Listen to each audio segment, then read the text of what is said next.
Our protagonist's last life didn't end on a good note. He lay dying on the floor while his girlfriend got in bed with another guy. He lived in a world where the apocalypse had descended, and resources were more important than the lives of other people.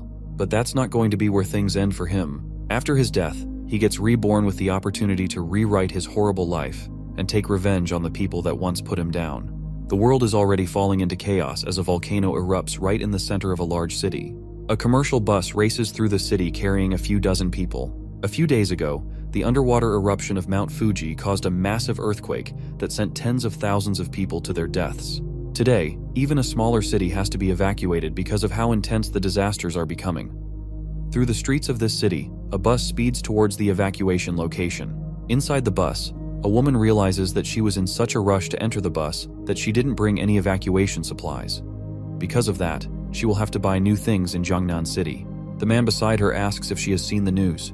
The goods in the Walmart and Ali warehouses in Jiangnan City have all been moved. In fact, that's old news because today, Dongming Lake in Shancheng dried up, and the Darundong warehouse has been emptied too. The woman speculates that the total value of all these supplies could be in the hundreds of billions, but it is in fact in the trillions.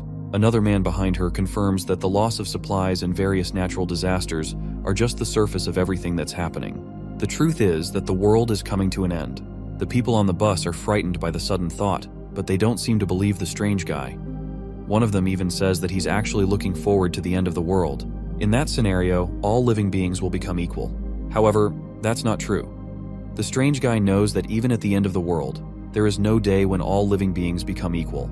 That's because he has personally experienced the end of the world himself in a previous life. Buildings were destroyed, and everything that humanity built was erased. On top of that, giant monsters roamed the land, and everything was completely hopeless. In his last life, he was just an ordinary delivery man who was as surprised about the apocalypse happening as anyone else.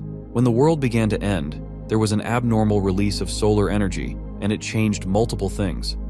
The atmospheric temperature rose sharply, crustal movements occurred frequently, and monsters hidden underground also came to the surface. Thanks to that, the whole world changed. And in a new world, there is a new order. The extreme scarcity of supplies, even if it's just for a packet of instant noodles, ham sausage, or a block of ice, caused people to give up everything they had. This guy is different from everyone else because he has seen everything for himself. His name is Su Chen, and he was reborn 1 month before the start of the apocalypse after dying in his previous life. Thanks to that, he has all the experience, and now he can plan ahead of time to live the best life he can. While he's thinking, the woman from earlier walks up to him to talk. What he said scared her a bit, and she's now looking for someone to be with her during this entire thing. Unfortunately for her, that person isn't going to be him, because he has more important things to do. He leaves her alone and steps off the bus once it gets to his destination. He doesn't need people holding him back when he knows that what's most important in the apocalypse is an abundance of supplies. In his last life, he wasted a lot of time searching for supplies, so this time, he needs to be prepared in advance. He has his eyes set on the warehouse he works in as a delivery man. He grabs his work jacket from a hanger by the door and heads into the storage room. A coworker by the door informs him that being 21 seconds late means that he will have half a day's salary deducted from his salary.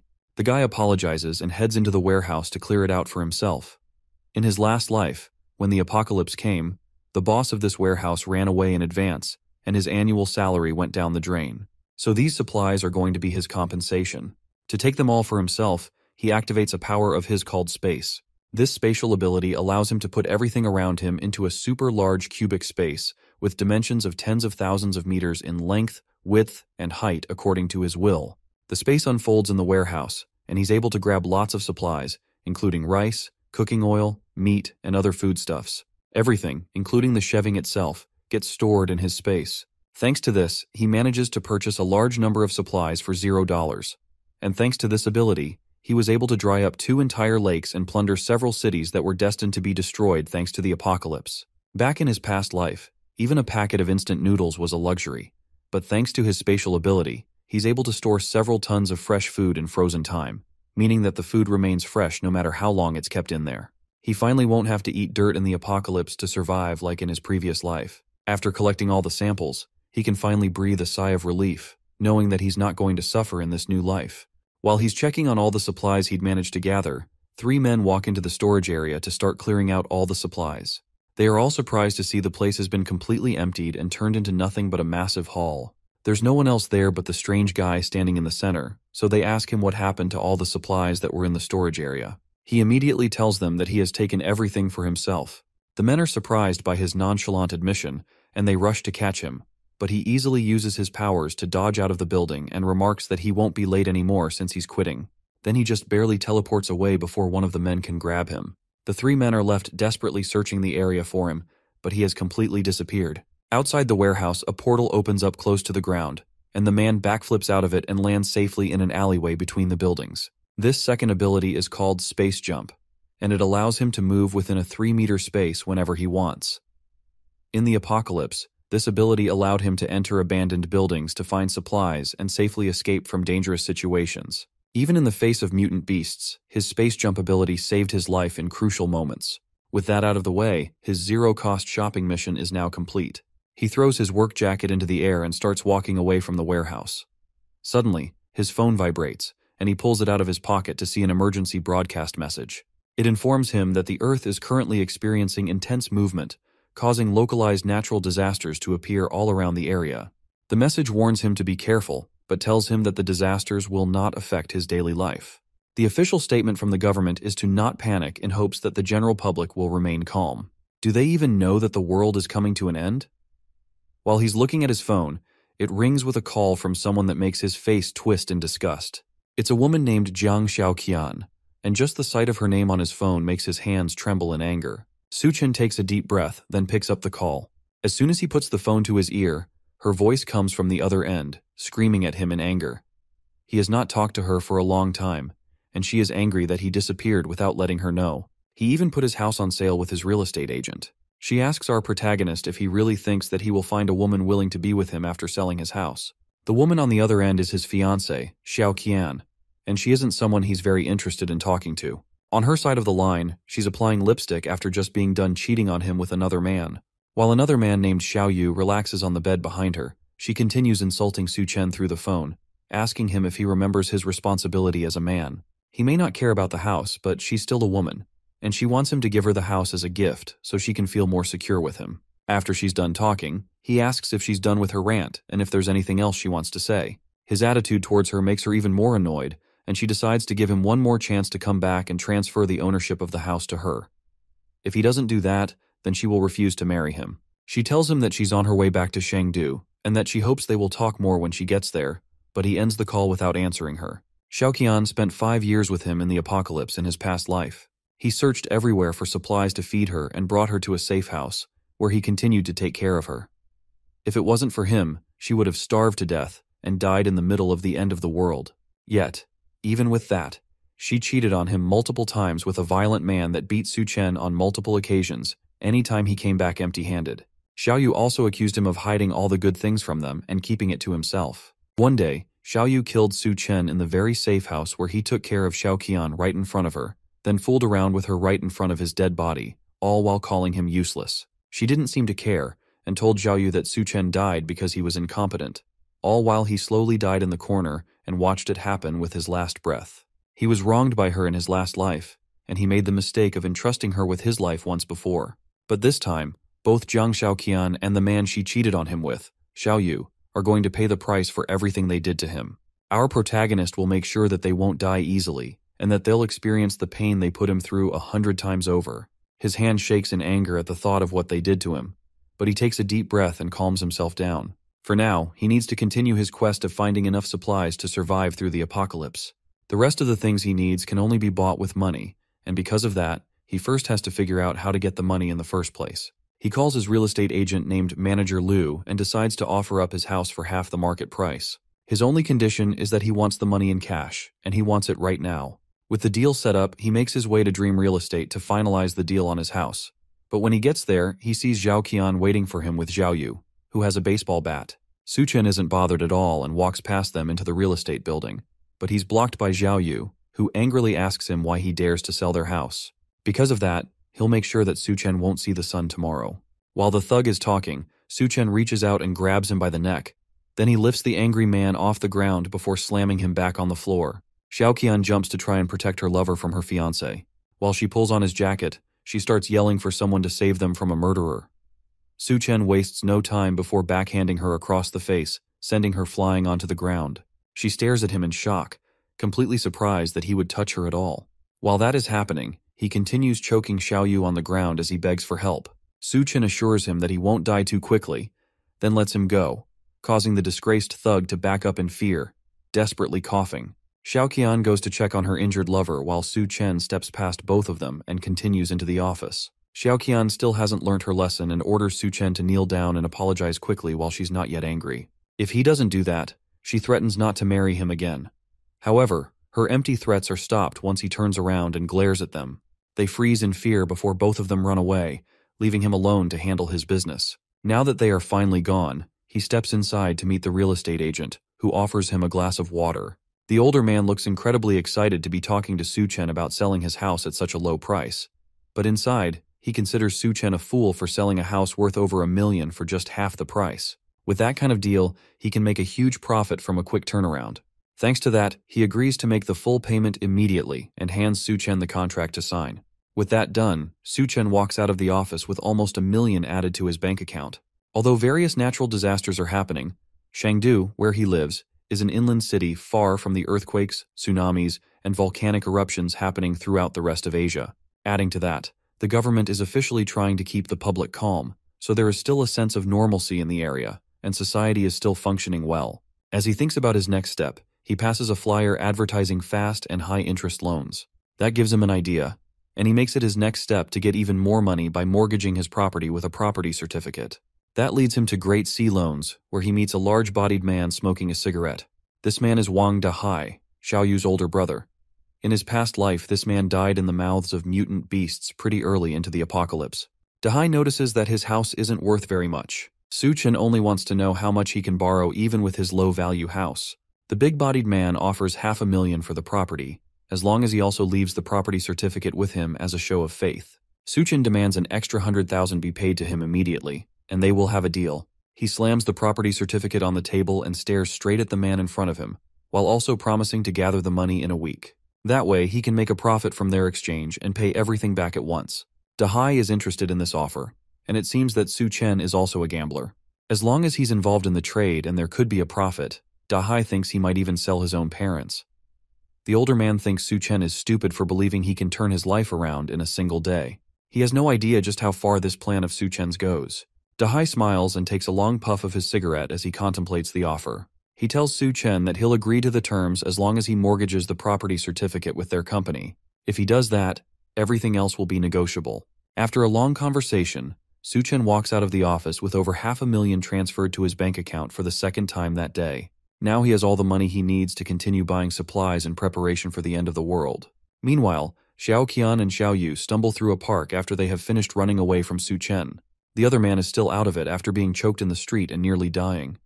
As they step out of a taxi, Xiaoqian continues to complain about Su Chen. All she wants is the house that they both own, and there's nothing wrong with that according to her. Yet despite her simple request, Su Chen laid his hands on her, and she can still feel the pain of the slap he gave her not too long ago. For that, she wants to make sure that he pays the price no matter what. Xiaoyu agrees as well, still holding his neck in pain from what Su Chen put him through. He'll make sure Su Chen pays the price. He already plans to ask his older brother to take him out. As they're talking, they notice Su Chen once again casually walking down the road, heading to his next destination. Xiaoqian and Xiaoyu are surprised to see him casually walking down the road in front of them after everything he had done.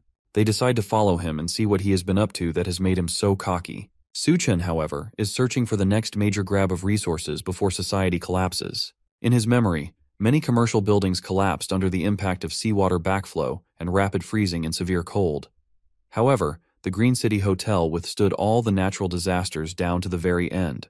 Because of that, he heads there next to figure out how he can take advantage of that. From what he remembers, the presidential suite inside is well equipped, and there's even a swimming pool that should help him manage extreme temperatures. For now, it might be a good idea to use the place as a base, and on top of that, living there for a long time wouldn't be a bad idea. Although many warehouses were emptied before, there's no shortage of hot meals and ingredients in the hotel's warehouse. As he walks into Green City Hotel, a woman notices him. She introduces herself as Liu Xinrui, the hotel's restaurant manager, and she asks how she can assist him today. Su Chen tells her that he wants to order 1,000 tables of food for a banquet and wonders if they can do that for him.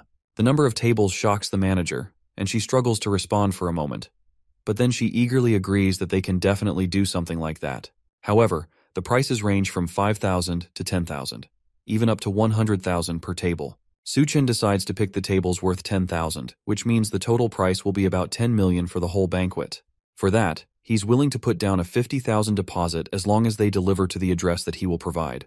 The manager is impressed that such a young man has a grand demeanor and suspects that he might be a hidden source of second-generation wealth. She has no idea that all this comes from huge loans and a speedy sale of his house. She agrees to his terms of a 50,000 deposit and directs him over to her office so he can make the payment.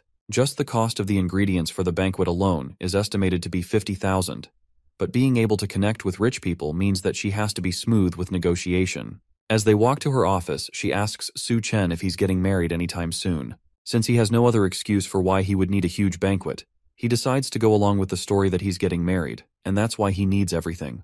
In the meantime, he also asks her to book a presidential suite for him to stay in. With negotiations done, Suchen walks out of the hotel, happy that he managed to get 10 million worth of dishes settled for a 50,000 deposit. As for the final payment, by the time the scorching post-apocalyptic world hits, even a single block of ice will be worth billions. The woman inside is also happy with the deal and the fact that he booked the presidential suite. She thinks that he's doing all of this for his honeymoon, and that whoever marries him must be truly fortunate. While she sits and thinks to herself, Xiaoqian walks into the hotel and asks the manager about Suchen. Manager Liu doesn't immediately answer her and first asks who exactly this newcomer is. Xiaoqian answers that she's Suchen's girlfriend and wants to know what he was doing there. Now that the manager has verified her identity, she informs Xiaoqian that her boyfriend ordered a banquet of 1,000 tables from the hotel. She even tells her that having a boyfriend like him must be amazing. Meanwhile, in her mind, Manager Liu thinks this girl is only a 7 at best, and it seems like her temperament is way too high. Rich people always seem to like these types of girls. The two are shocked that Suchen could order a 10 million budget banquet, and they don't believe him at first. But then Manager Liu explains that wealthy people love to play the game of hiding their identity. They fear their partners might be after their money, so they only reveal their wealth on the day of the wedding. They still don't believe that someone like Suchen could be wealthy, and Xiaoqian remembers that for the past few days, he has done nothing but try to disappear from their lives and even resorted to cold violence. But Manager Liu proves her point by showing that Suchen transferred 50,000 wen as a deposit for the banquet. The two leave the hotel to think about the new information they've found. Why would Suchen order so many tables from a fancy 5-star hotel? Who is he planning to invite? Xiaoqian believes he wants to introduce her to his wealthy circle and then bring her into his life of riches. Xiaoyu asks what they should do now that they know this while he reaches for her chest with his hand. She slaps his hand away and realizes that she needs to create opportunities for Suchen to get back with her as soon as possible. In her mind, she starts imagining a life of wealth and luxury, where she's dressed in fancy clothes, living in a luxurious house, surrounded by maids and butlers catering to her needs. Just the thought of that alone makes her drool, and she can't believe that she would see this kind of opportunity with someone like Suchen. Suchen returns to his old home to continue planning his zero-cost purchase, which at this point was pretty much just stealing since he didn't plan to return anything that he had taken so far, or to pay for any of it either. During his raid, a lot of essential items hadn't been bought yet, and the remaining money was just not enough to cover the costs. So he resorts to another devious method to get money. He can use online loan apps to gain a ton of money quickly and use it to fund the rest of his raid. So for the whole afternoon, Suchen downloaded more than 80 apps at once and spent a long amount of time taking selfies and gaining loan amounts that ranged from 30,000 wen and above. By the time he was done, he had gained about 970,000 wen in loans, and he was ready to start his shopping spree yet again. He collapses on the bed, feeling the urge to pass out, but there was no time to waste at all, and there were still many things to buy. He had to get fireplaces, ice makers, ice blocks, smokeless coal, and other supplies that weren't available in supermarkets. Fortunately, all these things can be bought online, and the delivery is super fast. He's going to need all these things to survive the extreme heat and the severe cold that will kick off the apocalypse.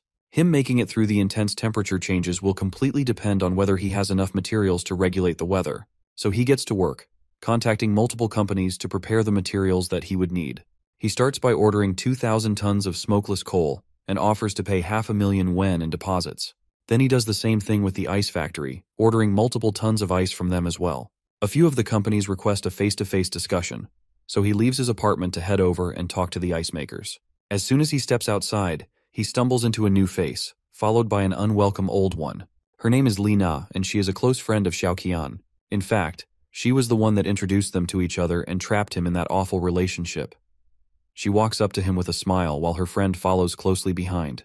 She then tells him that his girlfriend has been missing him very much. He asks them if she has been missing him or if she has been missing his house. Lina tries to cover for her friend and tells Su Chen that his girlfriend was only testing him before. She accuses him of being clueless and ignoring how sad Xiaoqian has been without him.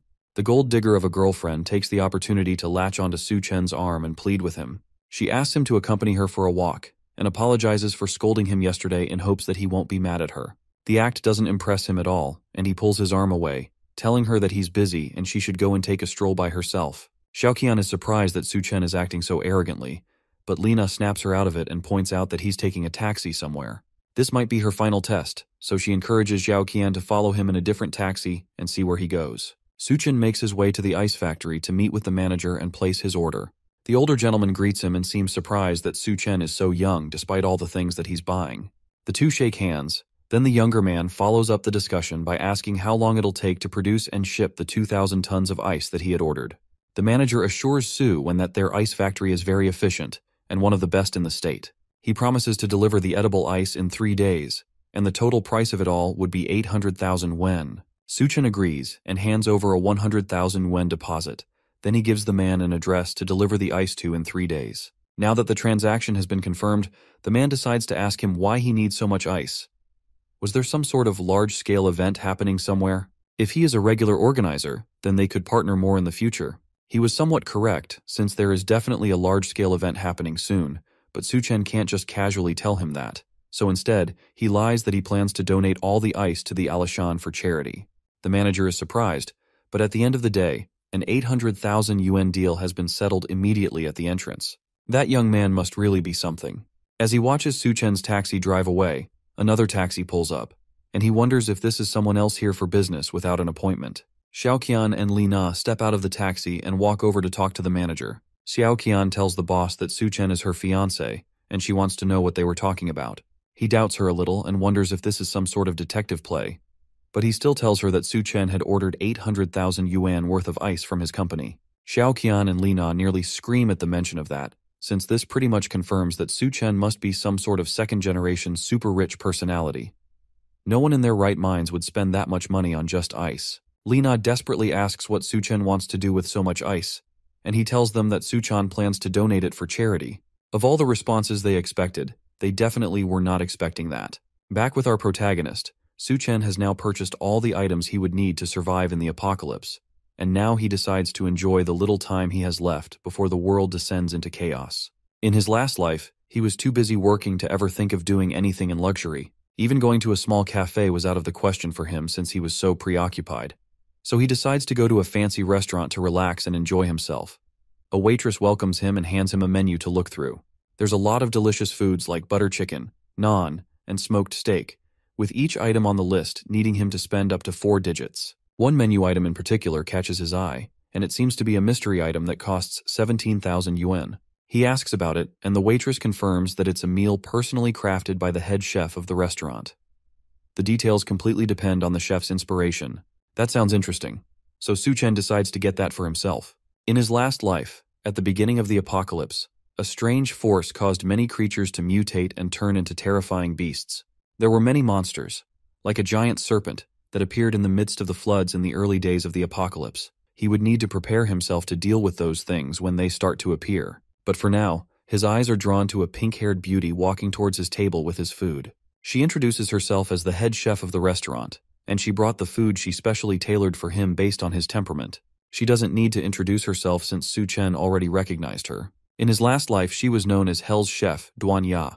She had the magical culinary skill to turn decayed monster meat into food, and no one could resist its temptation. However, those dishes were made using mutations sourced from inside monstrous beasts, and eating them would lead to certain death. She notices his dark expression and wonders if he thinks that a beautiful woman like her will poison his food, so she tries to calm him down by introducing the food. The dish is called Dual-Faced Life, and it's a piece of steak where one side is tuna fried in brown butter, while the other side is deep fried in puff pastry. It's a kind of steak with 2 flavors that leave a lasting impression. Su Chen hides his expression and takes a bite of the steak. It is definitely worth the 17,000 yuan he spent on it, and the taste is really good. If only she could cook for him in the apocalypse. but it's possible that she could poison his food and he would have no idea. Meanwhile, outside the restaurant, Xiaoqian and Li Na watch the place in jealousy and wonder what exactly Su-chan is eating there. They've heard that each dish costs at least 10,000 yuan, and the fact that he's casually going there for a snack just further proves to them that he must be some kind of second-generation kid. Once Xiaoqian becomes a rich wife, she will definitely be able to take care of her sisters. Next in his adventure around town, Su-chen heads over to the Arya Scans bar in the Golden Sales Vault of Shangdu. In his past life, he regretted not being able to enjoy these kinds of extravagant places, and once the apocalypse starts, then places like these will no longer exist. So he's taking the chance to explore this place as much as he can. A group of girls sit beside him as soon as he gets settled down. He agrees to drink with them, but his eyes notice that one of the girls doesn't seem as enthusiastic about being there as her friends. The girls tell him that her name is Yun Yun, and this is her first time in the club. Her boyfriend just recently cheated on her, so they brought her to the club to have some fun. The guy didn't sleep with her at all and went on to cheat on her with an old woman. She's so depressed that she drinks an entire glass of alcohol, then slams it on the table. She then asks Su-chen if he's single and if he wants to have some fun with her. The girls cheer him on while Xiaoqian and Li Na enter the club and notice the two of them getting comfortable in the back. He notices the two of them. Then he takes the girl by the shoulder and leads her up the stairs. The two girls chase after him as he runs up the stairs and into a random bedroom. He locks the door behind them and tries to apologize for bringing her upstairs in a rush, but the girl seems more interested in laying with him. Our protag doesn't have any interest in taking advantage of her when she's clearly sad, so he flicks her on the forehead and warns her not to go out and to try to stock up on food in her house while she still can. Then he tries to advise her not to come to places like these since she seems to be more love-minded than her friends. But then he realized that there's no point since there will be no future for her to worry about. It's rare for him to have an opportunity to come to a place like this, but in this situation, he has no choice but to avoid them. He walks into the back of the hall and sees the two girls kicking down multiple doors in an attempt to find him. With these two here, there's no chance for him to enjoy himself for the rest of the night. He manages to escape their manhunt for him and heads home to relax and escape from the rampaging girls. The next day, all the things he ordered, including the smokeless charcoal and the ice, were shipped to him. Several trucks show up in front of a warehouse he had rented for the drop-off, and he guides them in to deliver the goods. One of the truckers is concerned that the warehouse doesn't have a refrigerated room, which means that there's a chance that all the ice will melt, but he tells them not to worry about that. He instructs them to move the goods into the warehouse and directs them to specific places in the warehouse. While all of this is happening, Xiao Yu tracks down Xiaoqian to tell her that Su-chen has rented a large warehouse in the suburbs, and he also bought a lot of large machines that are being moved into the warehouse. She's interested in what he's doing, so she goes over to the warehouse with Li Na to see what's going on for herself. The first thing they see as soon as they get there is the massive banquet from the Green City Hotel being delivered and set up. There was even a red carpet laid out, and the whole setup looked like an after-party for a wedding. Li Na is convinced that Su-chen would propose, and then guests will come in from all directions to see the wedding.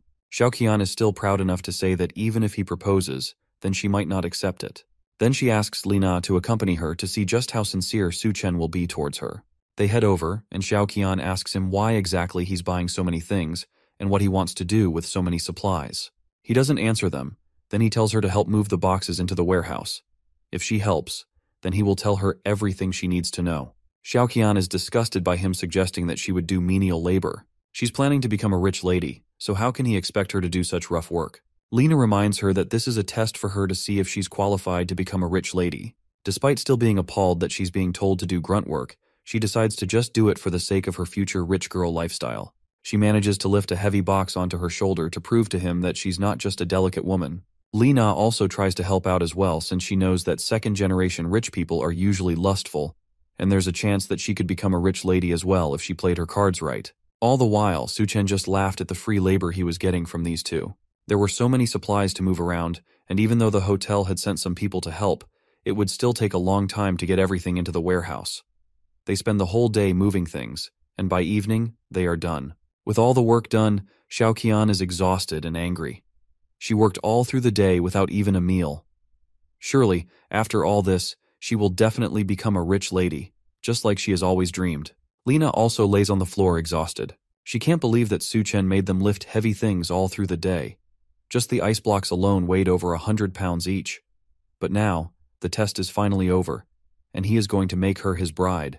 Then they'll have a huge wedding, and all the wealthy guests will start appearing. At least that's what she thought when she walked over to confront Su-chen. The man is busy paying all the workers huge sums of money as thanks for their hard work. Then he promises to settle the remaining bill during the week according to their contract. The workers all sing in appreciation before leaving, while Xiaoqian leans against a door, waiting for him to propose to her. Suchen walks past her and heads towards the warehouse. On his way, he thanks her for helping but tells her that she isn't getting any pay for her work, then tells her to leave. Xiaoqian desperately asks him to stop playing around with her. There had to be guests coming to see them start their good and happy married life. That's what all these preparations were for, right? Suchen is amused by her thoughts of a good life. He almost wishes that their happily ever after would come. But now, not only did he sell his house, but he's in a ton of debt from the multiple loans he has taken out to buy all this stuff. Lina yells in surprise behind them. That had to be impossible. He bought over 10 million yuan worth of food from a restaurant, as well as tens of thousands of other supplies. How could he be broke after all of that? Suchen decides to lie that there's a big boss who wanted to do a good deed, so he decided to help out. The boss wants to bring people from charity together and give them food and supplies. Xiaoqian can't take it anymore and lunges at him. She screams that he lied to her, and he has been leading her on this entire time. But our protagonist easily dodges the attack and tells her that he never lied to her. This entire thing was just her delusion, and she was left thinking something that wasn't true. She continues yelling at him while she lays on the ground. She thought he was a second-generation rich man, but now that she knows that he's broke, she tells him that he can forget about marrying her. That's completely fine with him since no one would ever care about a gold digger like her. That sends Xiaoqian over the edge, and she storms off, vowing that he will regret everything he has done to her. Lina follows behind, but not before warning Su Chen that he's finished. Su Chen is not even slightly worried about the empty threats. In the apocalypse, the only people that will regret anything are them once the apocalypse starts. With the two nuisances gone, he locks himself in the warehouse and looks at the mountain of resources that he has managed to gather. Now all he has to do is wait for the apocalypse to descend. He opens up his infinite storage and stows them away for later. Now, with all of that done, he goes back to the Green City Hotel to enjoy another relaxing meal while waiting for civilization to collapse. As he's relaxing in the hotel lobby with a nice meal, a loud group of people walk in, and they're all people that he recognizes. Dahai tells Xiaoqian that all she has to do is follow Xiaoyu to find the good life that she has been looking for. In Chengdu, his words still carry a lot of weight, and he will be able to take care of her.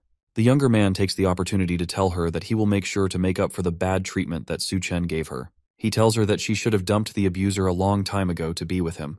Xiaoqian falls for all of it immediately and allows him to hold her while they walk into the hotel. Then Xiaoyu assures her that his older brother will do everything he can to make sure that they take revenge on Su Chen for her.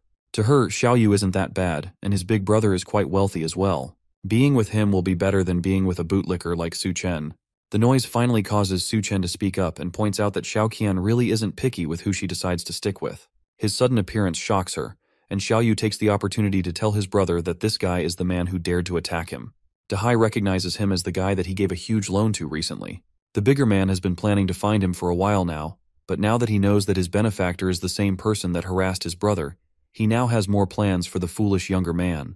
Xiaoyu is surprised that his brother knows Su Chen, and the large man tells him that this guy is the same person that mortgaged his house and borrowed over 500,000 yuan from him. And on top of that, it just so happens that tomorrow is the repayment day. It seems like they both have scores to settle with him. Xiaoqian is grossed out by the fact that he even had the audacity to borrow money from Dahai. Because of that, he definitely won't be able to clear the debt in this lifetime. Luckily for her, she didn't get involved with him. Su Chen isn't worried by the noisy guests and calmly wipes his mouth after his meal. Dahai leans down and threatens Su Chen with his pending repayment. He can't be here enjoying himself in a hotel when the man he owes so much money to is standing right in front of him. Xiaoyu yells that he won't be able to pay back the money no matter what. It's best that they just finish him now that they have the chance. The group of thugs behind him smile menacingly, and they also look eager to go after Su Chen. While all of this is happening, Manager Louis comes in to try and pacify the situation. Dahai agrees to talk it out if our protagonist kneels down and apologizes to him and his brother. If he does that, then they will consider peacefully settling the matter. Manager Louis asks Su Chen what exactly is going on, but he dismisses it, calling them nothing but simple pests. That doesn't sit right with Dahai, and the bigger man slams a large hand on the table. He had been giving our protag basic respect since, but today, he's definitely finished. Nothing he does today will be able to save him from what's about to happen. That's what he thinks, at least until some newcomers walk into the hotel restaurant and the man in front demands to know what's going on. Both Dahai and Su Chen recognize this scary-looking man. His name is Gao Qiang, and in Su Chen's last life, He was known as the Skull Crusher. He and Hell's chef were a major force in the post-apocalyptic world of Shangdu, and he even heard that after the apocalypse, the Green City Hotel became the first place of the mutations. In fact, it's very likely that Gao Qiang's skull-crushing abilities grew in him because he was in the hotel when the mutations started. For now, though, Gao Qiang is just a well-known entrepreneur in Shangdu, with a wide network of people in the underground and many people under his command. The man notices that Su Chen has an interesting glare. Now that the chaos has settled down and they weren't making a mess of his hotel, Gao Qiang continues on with the business he had in the hotel. He brings Duanya to an office in the hotel, where Mr. Sun waits for them, pouring a glass of wine as they enter. This man is named Mr. Sun, and the chef wonders what exactly he wants to discuss with her. The man tells Duanya that he has heard about her being a great beauty, and today he finally gets to meet her in person. He offers her a drink, but the chef can clearly see that some sort of drug has been dissolved in it. As she stares at the glass in disbelief, meanwhile, Su Chen swirls his own glass of wine in his presidential suite bedroom. In his previous life, he hid with Xiao Qian in their basement, and they barely managed to survive the extreme heat of the apocalypse. He never expected that at this time he'd ditch her and she would end up following him around. Either way, it's a good opportunity to settle old scores with her and get his revenge. He watches Xiao Qian and the others play outside in the pool, and they don't seem to notice him. The two men stand outside in their swimsuits and wait for the ladies to join them. Dahai notices that the air has been getting much hotter recently, and it almost seems like it's hotter at night than in the day. That's exactly the reason why Xiaoyu suggested that they go to the pool to cool off. Seeing the girls in swimsuits was just going to be an added bonus for them. The two men are excited just thinking about it, and they hug in joy at the bright idea. The two girls make their way towards the pool in their swimsuits, and they notice that the moon looks brighter than normal. When they reach the pool, Xiaoyu takes Xiao Qian's hand and confesses that his love for her shines brighter than the moon. She doesn't care about his pointless advances because it's too hot, and she just wants to get to the pool. Su Chen laughs at them from upstairs. The bright red moon means that the apocalypse is about to start. He swirls his glass of wine in the air and drinks to the start of the end of the world. Suddenly, the moon explodes with a bright burning heat, and the four people outside immediately feel it. They make a run for the hotel lobby, but Dahai is too slow to keep up with them. The moonlight suddenly feels burning hot, and their skin starts to burn from the heat. The people inside the hotel notice that the outside has become just as bright as if the sun were out and it were daytime. Dahai's men wonder whether he will be all right, but one of them mentions that he is probably just flirting around with the girls, and they should leave him to his happiness. As they are talking, Xiao Qian, Xiao Yu, and Li Na race back into the hotel lobby, looking like they just had a fight for their lives. They roll around on the ground and look around desperately for something to use and cool off. All the while, their skin looks burnt and red. Xiao Yu notices a fish tank, and the three of them dive into it to try and cool off. While they're inside, they argue with each other on who can stay in the pool and who should get out. Dahai's men wonder what they are doing and why they look so injured.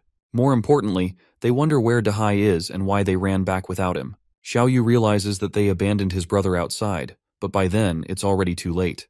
His skin is burnt worse than the others, and he has blisters all over his body. Everyone rushes to take care of him before he collapses. Meanwhile, Mr. Sun asks Duanya why she isn't drinking the wine. Before she can answer, Gao Qiang cuts in and tells him that a banquet has already been prepared for him. Mr. Sun doesn't care, though. He's only concerned by the fact that Duanya didn't drink what she was offered. Nobody in Shangdu dares not to drink the wine he pours. He tells Gao Qiang to back off since this is none of his business. At that moment, Duanya realizes that Gao Qiang had set her up. He must have done it to try and climb up the ladder and win Mr. Sun's favor. The large man thinks he's invincible in Shangdu and that he can go around harming many women, and today it seems like he targeted her. She's completely certain that there is something wrong with the drink, and she must not take it. However, there's nothing she can do to escape this situation. At that moment, the moon shone with a bright red burning light. The light blinds both Gao Qiang and Mr. Sun for a moment, before they both rush to close the curtains because of the heat. The two men are sure that something horrible is going on, and they decide to go downstairs and find out more information, while Dawn sighs in relief that a distraction like that had saved her from something terrible. Downstairs, everyone in the hotel had gathered in the lobby to try and escape. Manager Louis urges them to calm down and tells them that a rescue team was on their way to take them to a more secure location. The people don't seem convinced, and chaos starts to burst out in the lobby. Meanwhile, Gao Qiang makes his way downstairs and asks someone what's going on. He explains that there was a sudden temperature rise, and the news had reported that hundreds of people had already been injured. Mr. Sun tries to call up one of his friends to send someone to pick him up from the hotel, but they tell him that right now, they're working to make sure that there aren't any power issues, and because of that, nobody is available to come over and pick him up. Dahai is still burning in the corner from his direct exposure to the sunlight. His men tell him that he needs to go to the hospital while he screams in pain every time someone touches him. But with it being so hot outside, there's no way they will be able to get to the hospital. He tries to call one of his other men, Xiao Dao, to drive over there and pick him up. Xiao Dao is already in the underground garage of their real estate headquarters, and he starts driving out to go and pick them up at the hotel. Because he's underground, he can't feel the heat as much as others can, until he drives into the street and notices that everywhere is bright, as if it were still daytime. Then, his tires blow out, and the car stalls on the road. He's forced to step out of his car and run back to the building.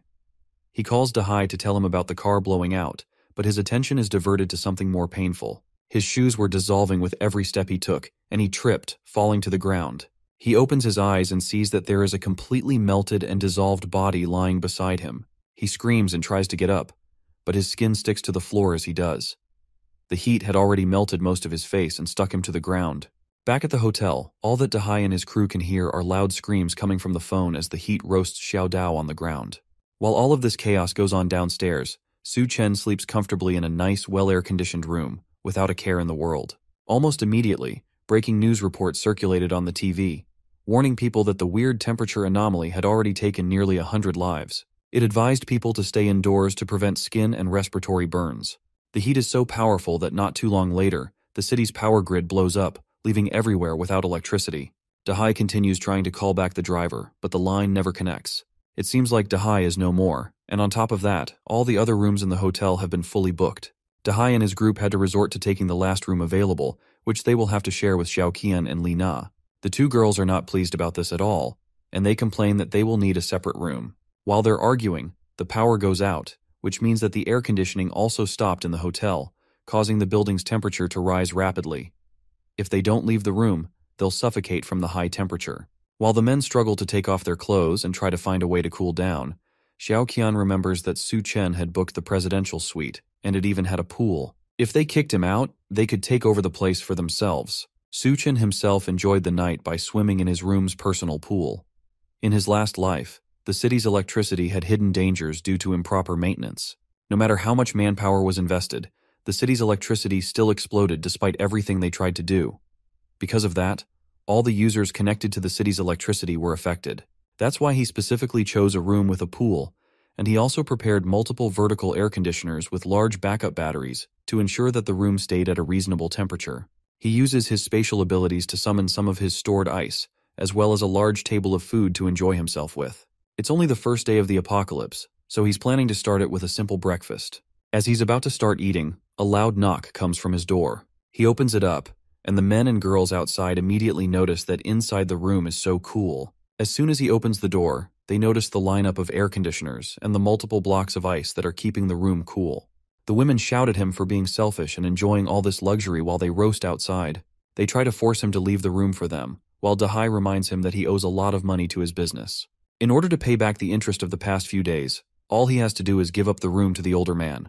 Otherwise, he will throw our protag out by himself. Su Chen is having none of that and pulls out a gun as self-defense before firing a shot right at Dahai's stomach.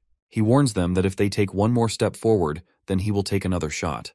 The sight of a gun causes them all to freeze while Dahai stares down in shock at the bullet wound in his stomach.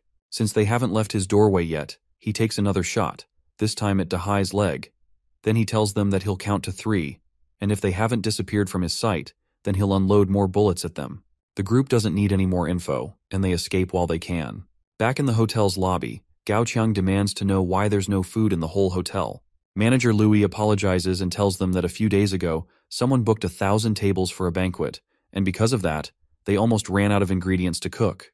They were supposed to get another delivery today, but the heat wave is clearly stopping that from happening. Since there isn't enough left, Mr. Sun demands that all the water and food get brought to him instead.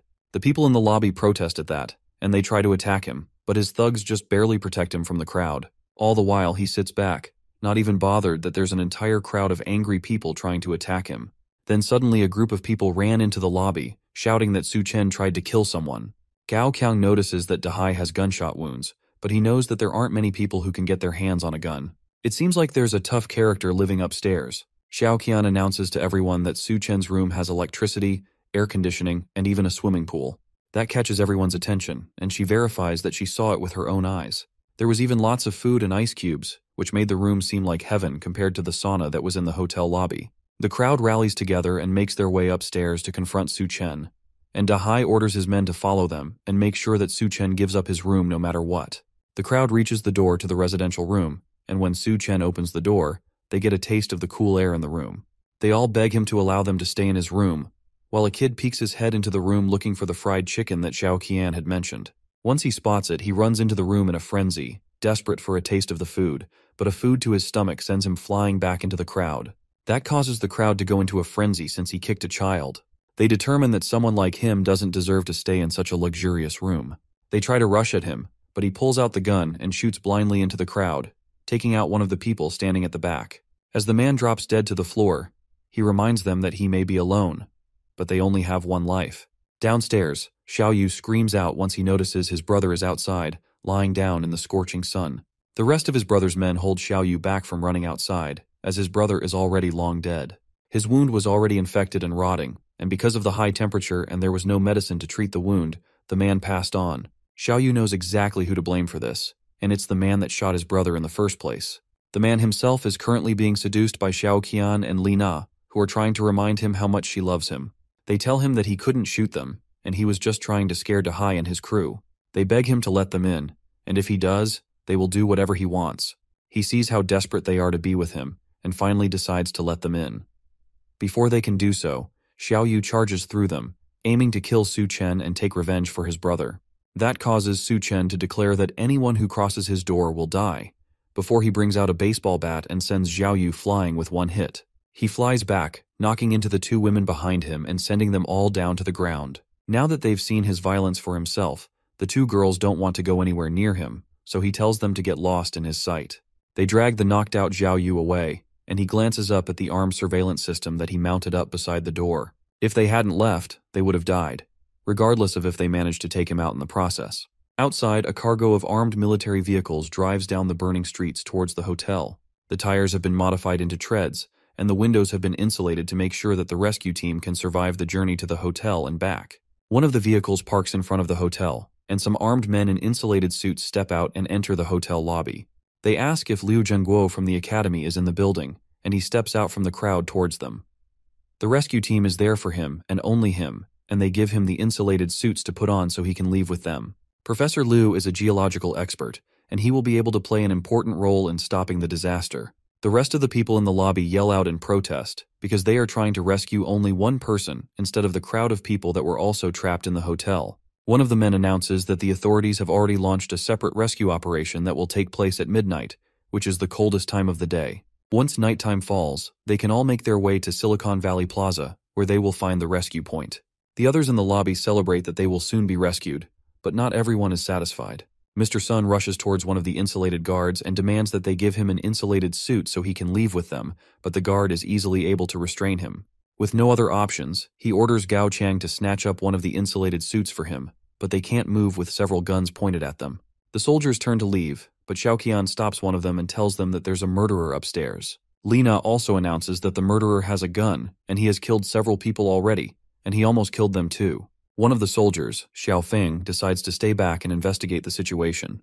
The other soldiers warn him not to be too impulsive and to focus only on completing the mission, but he declines and assures them that he will contact them after dealing with the situation. He heads up the stairs, and Xiao Qian celebrates the fact that after Su Chen is shot dead, then she will be able to stay in the room and wait for rescue. Xiao Feng sneaks up to the presidential suite, but then he notices a camera watching him through a plant in the corner. Before he can process it, the door opens, and two bombs are thrown out. The first is a flash bomb, which immediately blinds him. Then the second is tear gas, which causes him to cough uncontrollably. While he's trying to regain his senses, Su Chen sneaks up behind the soldier and hits him with the baseball bat, knocking him out cold. He wakes up a little while later, tied to a chair and still feeling the effects of the gas and the blow to his head. And the first thing he notices is that the place is very cool. Then he sees Su Chen looking at his military ID while holding his gun. He also realizes that he has been stripped down to his underwear, and all his armor has been taken as well. Now that he's awake, they can talk. But the soldier is more interested in how an ordinary guy got so many ice cubes and air conditioning. He's also curious about how he got access to so many weapons and flash bombs. Su Chen tells him that he's a recent graduate, and he got the guns and everything else during a trip to the Middle East. The story is completely unbelievable, but But there's nothing our protagonist can do to change that, so he instead switches to asking more important questions. Suchen wants to know if the government has set up rescue points for citizens to go to in the morning. The soldier is shocked that he knows about that, but Suchen doesn't ask, and instead he explains that being exposed to the moonlight for more than 10 minutes can lead to fainting, and this will cause many people to die on the way to the rescue. Xiaofeng knows this, but there's no other way to save people. They have established safe zones and modified rescue vehicles in the area, and all they need is for the residents to reach the rescue point on their own. All they need to do is to wear some sort of insulated blanket, and they should be able to survive the walk to the rescue point. Suchen places a hand on his shoulder and goes behind him with a gun pointed at the back of his head. The soldier begs for a moment for our protag not to kill him, but Suchen cuts the ropes and sets him free. He respects the soldier's work and decides to let him go, but not before warning him about the mounted guns on the ceiling. If anyone comes after him again, those guns will activate, and no one will survive except him. He understands and decides to leave peacefully, but not before all his guns are confiscated. The people in the lobby notice that the soldier left without telling them anything except advising them to wear insulated blankets while they head to the rescue point. Mr. Sun slaps Gao Chang in anger and blames him for everything not going his way. The others wonder just how long they will have to deal with the annoying man, but they have no choice for now. Once the rescue team has taken them in, they will need Mr. Sun's connections to live comfortably. Suchen watches from the shadows and asks if Gao Qiang wishes to restore order even in times like these. The two men immediately become hostile once they see him, but he calms them down by telling them that he is only there to make a deal. To calm them down, he shows them a bucket filled with edible ice cubes. The two men go wild for the ice cubes, and one of them suggests that they kill Su Chen and go get more ice from his room. Su Chen politely counters that idea with an assault rifle to the throat. Gao Qiang seems to have more common sense and suggests that they make a deal with him instead. Thanks to that, Su Chen agrees to give them both some cubes of ice while they negotiate. The other man wonders just what is in our protagonist's room when just a cube of ice feels this good. Gao Qiang decides that for now they'll agree to his demands, then they'll look for a way to kill him later. While they're enjoying the ice, Mr. Sun notices them enjoying the ice cubes and attacks Gao Qiang for it. The bigger man tells his subordinate that he better bring out better stuff next time, else he will be dead meat. Then he takes the bucket of ice cubes and enjoys them for himself. As he's eating, he notices Duanya in the corner, still fully dressed in her suit despite the fact that everyone else has stripped down because of the heat. She glares at him while he mocks her for being too modest, but that only causes him to grab her by the hand and try to pull her away because he's in the mood. She pulls back and slaps him across the face for touching her, and he retaliates by ripping apart her suit jacket in anger. Then he threatens to have his way with her right there in the hotel lobby for everyone to see. With her jacket gone, he notices that she's actually soaked with sweat, and he offers to take the rest of her clothes off. That's the last straw for Gao Qiang, and he finally stands up to the large man. Mr. Sun is frightened by the voice for a moment, but he turns around angrily and asks Gao Qiang if he really understands who he's talking to. However, Mr. Sun doesn't realize that he's talking to a man who doesn't care anymore. Gao Qiang takes a knife from his back and jabs it into the larger man's neck. The people in the lobby freak out now that another person has been killed. Gao Qiang tells them that Su Chen is right. The world is ending, and people like Mr. Sun need to die along with it. Now with that guy dead, the place fell under Gao Qiang's command, and everyone else can either listen to him and go to the rescue point, or stay there and die. Su Chen watches them from a higher floor. It seems like his words are effective, and since Gao Qiang was the boss of the hotel in his last life, he has successfully accelerated the process of him taking over the place. Later, the new boss of the Green City Hotel enjoyed a large drink from the bucket of water that Su Chen had given him earlier. Both Li Na and Xiao Qian beg at his feet for him to give them a little water out of it in exchange for anything he wants. He throws the water at them and tells them to follow him so he can have them do whatever he wants. As the two women fight for the water on the ground, one of Gao Qiang's men asks if he doesn't plan to head to the rescue point. The boss disagrees and tells them that since it's doomsday and they want to survive, then they have to rely on themselves. The rescue point is a kilometer away, and if they don't make it there alive, then it's certain death. Since they are low on supplies, then they should not be taking freeloaders with them. Gao Qiang agrees with that fact, and he decides to take a page from Su Chen's book by keeping them as cannon fodder. Once midnight hits, it's time for people to start heading towards the rescue point. Several people wrap themselves in blankets and leave the hotel towards safety. Ever since Gao Qiang took control of the supplies, the rest of the people in the hotel haven't been given any food or water. Staying in the hotel would be certain death, but if they head to the rescue point, then there might be a slim chance of survival. The large group of people walk along the empty roads with boards tied to their shoes, but even with that, the heat is still almost too much. One of the survivors trips on the boards and falls down on the incredibly hot asphalt. She immediately melts on the ground while the other survivors continue on without her. At a time like this, no one knows if they will be able to survive, so there's no time to worry about others, even if they are family or loved ones. Xiaoqian and Lina wrap themselves in and get ready to leave the area as well. In the hotel, they only have enough snacks for about 2 days, so they're especially excited to reach the rescue point and eat as much as they can. But before they can leave, one of the men rips the towel away from Xiaoqian. He tells her that Gao Qiang gave them food, so they shouldn't be so quick to leave. He tells them to have some fun with him instead of leaving as he rips Xiaoqian's clothes. The two of them beg him to take them to a room first before they start having fun, all while Su Chen watches everything from the top floor. In his last life, he went to the rescue point with the others, but no one told him to bring a blanket. So even though it was only a short kilometer, many people died on the way there. At least with his advice from earlier, more people should be able to survive the trip and make it to safety. Meanwhile, the two girls continue to beg the man to let them have some privacy, but he laughs at them and asks what they are even afraid of. It's not like there are ghosts in the area. As he says that, 2 zombies break through the glass into the hotel lobby. Gao Qiang and the others in the lobby scream as they walk slowly towards them, and Xiaoyu wonders if they will also get turned into zombies if they get bitten. Gao Qiang grabs the other man by the neck and throws him at the zombies as a distraction, and his skin burns as soon as they touch him. After seeing all of this, Su Chen finally decides to join in on the action. He heads downstairs with a katana on his back and tells the other people to move aside. They're surprised that he wants to deal with those things by himself, but Gao Qiang tells them to watch and let him do what he wants, and once he kills them, they will kill him. Meanwhile, Su Chen watches the zombies as they growl at him. In his last life, corpses that get exposed to sunlight will mutate, but they aren't actually zombies, which means that they won't spread the virus. He calls them drought demons, and they are similar to monsters of the same name in a popular Chinese mythological creatures book. These drought demons actually retain some memories and attachments from when they are alive, and in Mr. Sun's previous life, he was killed by Gao Qiang, which should make him hold on to the desire for revenge, which in turn made him into a drought demon. So because of that, the zombified Mr. Sun completely ignores Su Chen and runs over to kill his murderer instead. As for Dahai, he died from the bullet wounds that Su Chen gave him, so he rushes towards our protagonist instead. The large drought demon lunges a clawed hand at the smaller man, and he's easily able to dodge. Then he rushes towards the other drought demon and brings his katana down, straight through Mr. Sun's head, slicing the drought demon completely in half. As he dies, a small purple crystal comes out of his body and floats in front of Su Chen. In the last apocalypse, where Gao Qiang was the leader of the Green City Hotel, he must have gotten his powers after killing Mr. Sun in his last life as well. That means that the crystal will always appear inside Mr. Sun. This is the crystal nucleus that can give normal people superhuman strength. Now it belongs to him, and he can use it to greatly improve his abilities. He barely even has a second to grab it before Dahai rushes towards him in blind rage.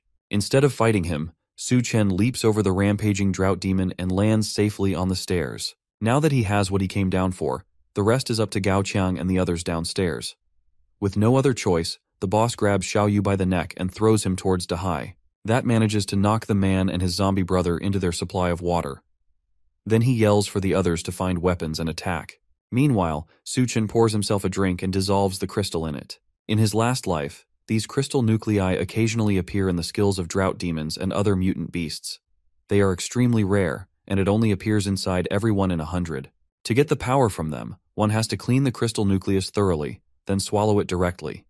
Once the crystal is fully submerged in the drink, he downs the entire thing in one gulp. The effects show immediately, and his body bursts with so much power that his clothes immediately explode. He screams out in pain as his eyes grow red before finally collapsing naked on the floor. Downstairs, it seems like the zombified Dahai is dead. Gao Qiang stomps on his head in anger and yells for it to move, but it lays motionless on the floor. Killing it also took out their last source of water. Without any water, Lina decides to try and escape to the rescue point, but one of the men grabs her and says that he will cut off her legs if she tries to run again. She begs him to let her go since, without water, everyone there will die of thirst anyway. Then she tells them that if they let her go, she will tell them a way to deal with Su Chen. That interests them, and they urge her to speak before they kill her. She tells them that Xiaoqian is Su Chen's finance, and if they attack her at Su Chen's doorstep, then he will definitely open the door so they can ambush him. The men agree with her, and Xiaoqian is shocked that her own sister would suggest using her as bait. They turn to grab the ex-fiancé, and she tells them that she will cooperate with their plan. But first, they need to find her some food. She specifically wants some meat. That's not possible since the meat in the electric fridge has already spoiled, but Gao Qiang has an idea. He gives her a knife while the other men gather and hold down Li Na. Then he tells her that if she wants meat, then it's up to her. Xiaoqian catches on quickly and realizes that they want her to eat her own sister's flesh. She thinks about it for a moment, then turns to Li Na menacingly while holding the knife. Li Na starts screaming as Xiaoqian walks towards her. She tries to beg and remind her that they are sisters and that she shouldn't do this. The other woman doubts her words, and if they are really sisters, since not too long ago, her so-called sister had suggested that they use her as bait. Without even thinking about it, she takes Li Na by the neck and stabs the knife into her stomach several times. As she brutally murders her sister, even Gao Qiang and his men watch on in surprise as she tells her dying sister to blame herself for this happening. Then she laughs over the body as blood pools around her feet. Now that lunch is secured, she laughs crazily and promises that once she is finished eating, she'll go upstairs to his room and drink his blood. Gao Qiang tells them to let Duanya cook the meat since they will need all the strength they can get to deal with Su Chen. One of the men tries to protest, but the boss reminds him that without water, none of them will last a day, so if they don't want to turn into a dry corpse, then they should do as he says. The man is reluctant, but he eventually shouts for them to look for Duanya. Meanwhile, Su Chen has woken up and decides to rest his powers. He realizes that he has gained physique-type abilities, and his resistance to heat has also improved. On top of that, even his muscles and his strength have increased as well. He tests his new power by crushing a large block of ice with one hand. As he stands and admires his new abilities, a knock comes from his suite door. It seems like someone else has come to his door to bother him. He looks through the security camera and notices that it's Hell's chef Duanya waiting for him. Outside his door, she waits anxiously for him to open up and let her in. Everybody downstairs has gone crazy like Gao Qiang, and the down floor is no longer safe. Her only hope right now is to partner with Su Chen, and thankfully, she has some leverage to get her way. When he finally opens his door, he's still completely naked as he asks her if everything is okay, and if she needs some help. She notices his undressed body and screams while he hurriedly apologizes, and realizes that he forgot to get dressed before coming out to meet her. He invites her inside his apartment, and although he considered subduing her, the atmosphere is a bit awkward now for both of them. But based on his previous life, he knows that Duanya is a very strong-willed woman, and she had a cooperative relationship with Gao Qiang. So if he finds a way to bring her to his side, then he will benefit greatly. He starts by telling her that his resources are limited, and on top of that, they had only just met.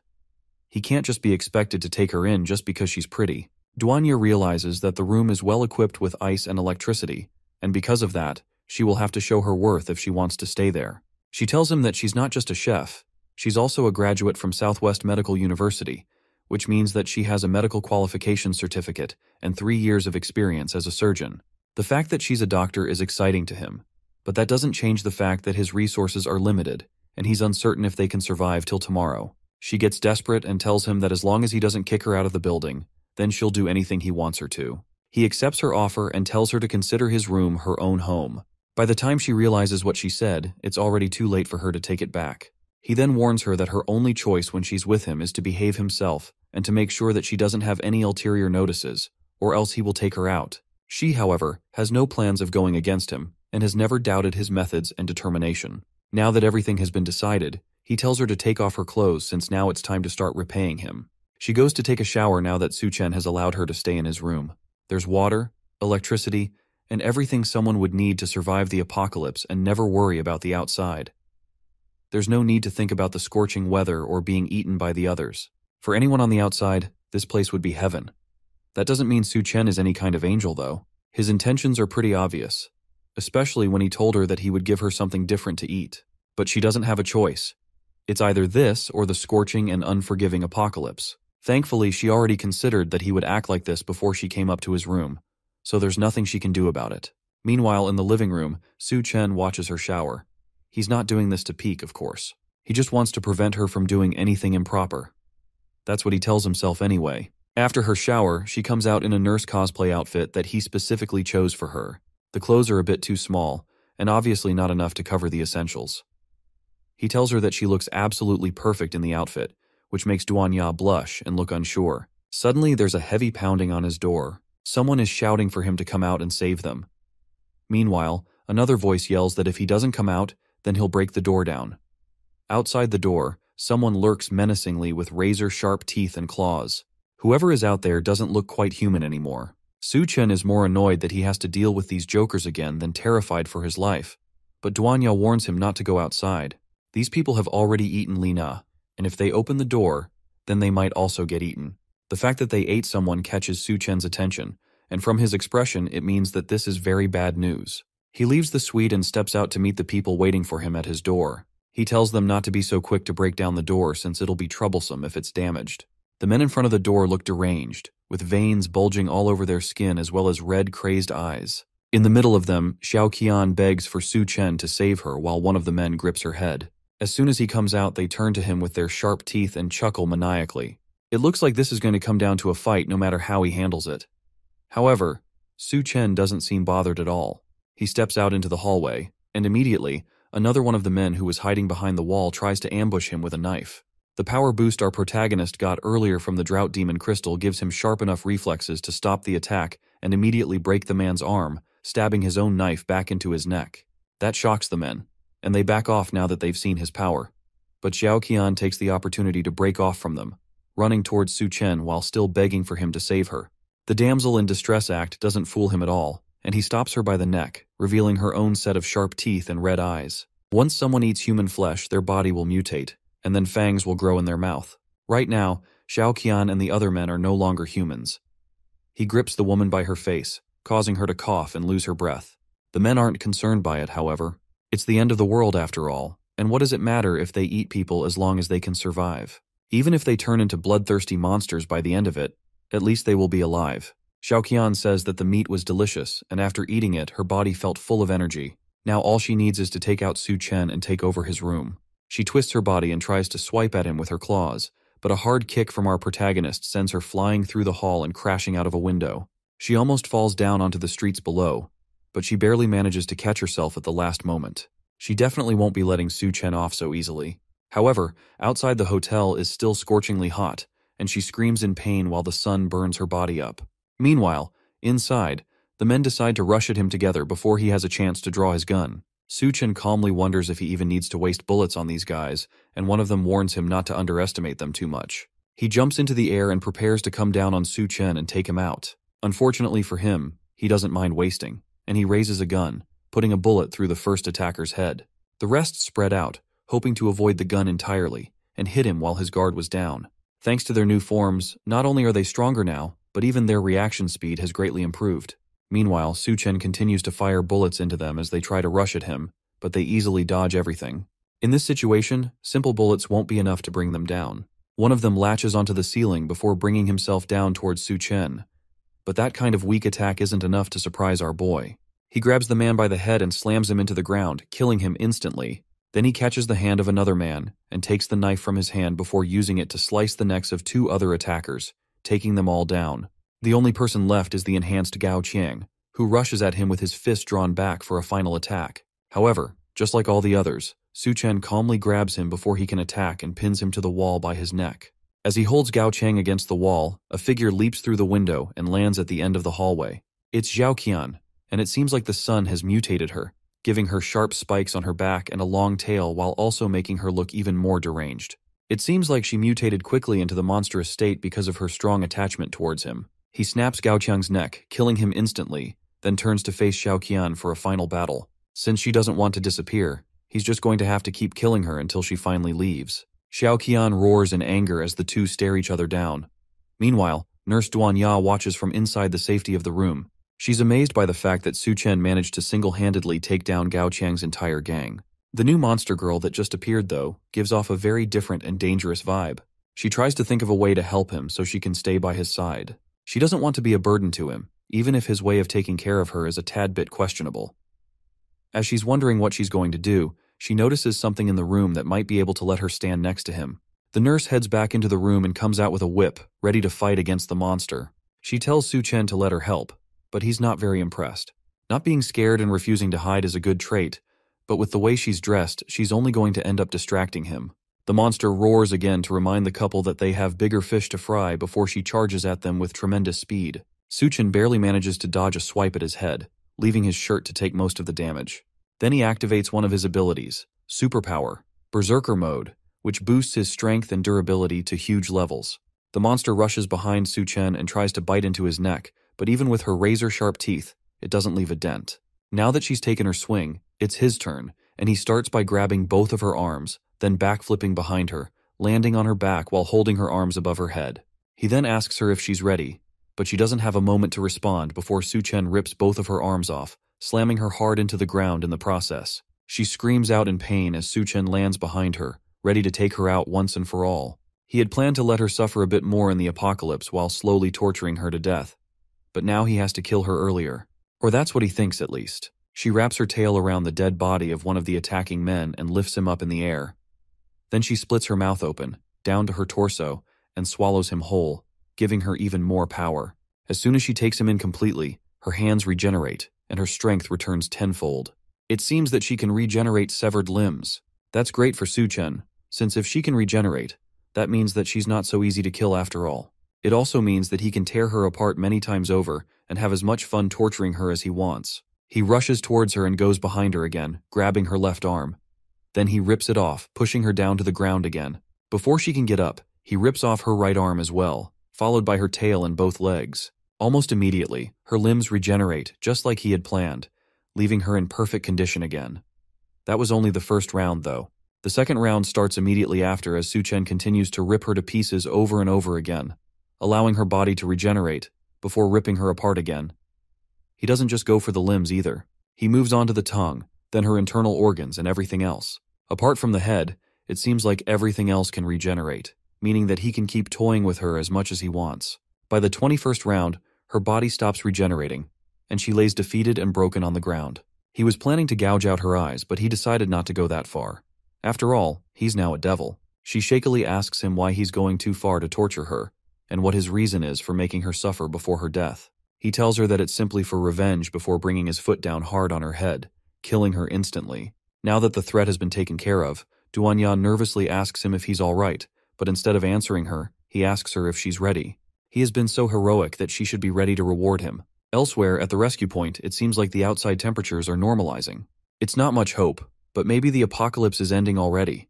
At least, that's what the soldiers stationed at the engineering university station think. Xiao Feng, the soldier that once had a fight with Su-chen at the hotel, is one of the people stationed at the university, and he notices something in the distance. He nervously calls out to the captain of the squad, a white-haired woman, and he tells her that there are a lot of people approaching the rescue point suddenly. She turns to see what he's talking about, but instead of people, she sees a massive horde of zombies marching towards them. They start running towards the two, and the captain wastes no time in giving out orders. She tells Xiaofeng to evacuate the civilians from the rescue point while she tries to hold them off. Xiaofeng tries to argue, but she forces him to go inside. Since he has no choice when given an order, he reluctantly rushes in while telling her not to die. Meanwhile, Su-chen plans to show Duanya the power of a berserker for probably the third time. At this point, she has rewarded him more times than she can count, and she covers herself, wondering how he wants to go at it again. Su-chen tells her that now that the extreme heat wave is over, he has to go out for a bit. Before he does that, though, he has to show her some unforgettable memories. She asks why she can't just come with him, but people around him must follow a couple of strict conditions. They must be valuable, and they must absolutely obey his orders. After their session, it seems that Duanya has completely submitted to him. Next, he has to hurry into town before the seawater surges in. In his previous life, many of the zombies were driven by the obsession to reach the rescue point, and eventually, they formed a tidal wave horde and attacked their former escape route. Many civilians and soldiers died in the tidal wave attack, and the incident also led to a large amount of military weapons being scattered. Thanks to that, a lot of idiots on the streets now have access to guns, and ordinary people went around shooting each other to survive and for fun. This is how various factions formed over time, and multiple people rose to power among the chaos. Some, however, were just too stupid to use their newfound power in productive ways. Like the group of people that thought they'd be able to stop his car by standing in front of it with a gun. They yell for him to stop the vehicle, but he simply barrels through them at full speed, running them over as he continues to his destination. As he drives through the city, he notices that, just like in his previous life, the walls crack from the scorching sun, and the combined onslaught of the zombie wave eventually led to the collapse of the subway station. Thanks to that, a large number of people died underground, and the number probably reached the thousands. He stopped the car for a moment to look into a hole in the ground, and a large number of zombie eyes stared back at him. The zombies underground are attracted by the roar of the car, and even though there could be a large number of crystals down there for him, not all zombies have crystals in their heads, and it would be way too time-consuming to crack each skull open one by one. Instead of doing that, he decides to head over to the engineering college and check out the situation for himself. It's the first time he has been back at the engineering university since he graduated. Now it's filled with more delinquents and zombies than he remembers. As he walks through the front door, he's greeted by a group of people who seem to be holding zombies as pets by chaining them to the walls. They tell him that he's entering their territory, and so he better hand over his backpack if he wants to get by without being attacked. Suchen pretends to be defenseless for a moment and pulls out a braised chicken leg from his backpack that he plans to give them in exchange for being allowed to pass. The group of people who likely haven't seen good food in several days immediately go feral at the thought of eating chicken legs. Suchen smiles and tosses the food for them on the ground, and they all jump over each other to grab it. But as they fight for it, our protagonist pulls the meat back using a piece of string and tells them that they aren't worthy of eating the chicken legs. This makes them angry, and they pull out their weapons to get back at him for messing with them. That forces Suchen to stop messing around, and he pulls out a gun to end them quickly. He doesn't remember so many idiots from his previous life. It could be that his warnings caused a lot more people to survive than before, and that ended up leading to the current situation. He heads up the stairs and reaches the Department of Reptiles and Snakes, and the large lock on the door tells him that nobody has entered the lab in a long while. Entering into the room, he can tell that many snakes have died since the air is filled with the smell of decay. He looks through the room for a little bit, until he eventually finds what he's been looking for: the Golden King snake, which will mutate into the water rattlesnake army leader. It seems like it has survived for so long by eating all the other snakes. In his previous life, this snake was one of the earliest to undergo mutation, and it ate quite a few people. In fact, it almost swallowed him as well. In about a week, when the flood comes, it will begin to mutate, and it might become so strong that it will become difficult for even him to defeat. Even now, it feels like the snake has already started forming a hint of intelligence. He will need to be cautious around it from now on. As he's looking at the snake, he senses something from outside the room. It seems like some people are here to greet him. The thugs outside the door yell for him to come out. It's useless to hide since they already know that he's hiding in there. Suchen doesn't hide, of course, and comes out with a hand in his pocket and without a care in the world.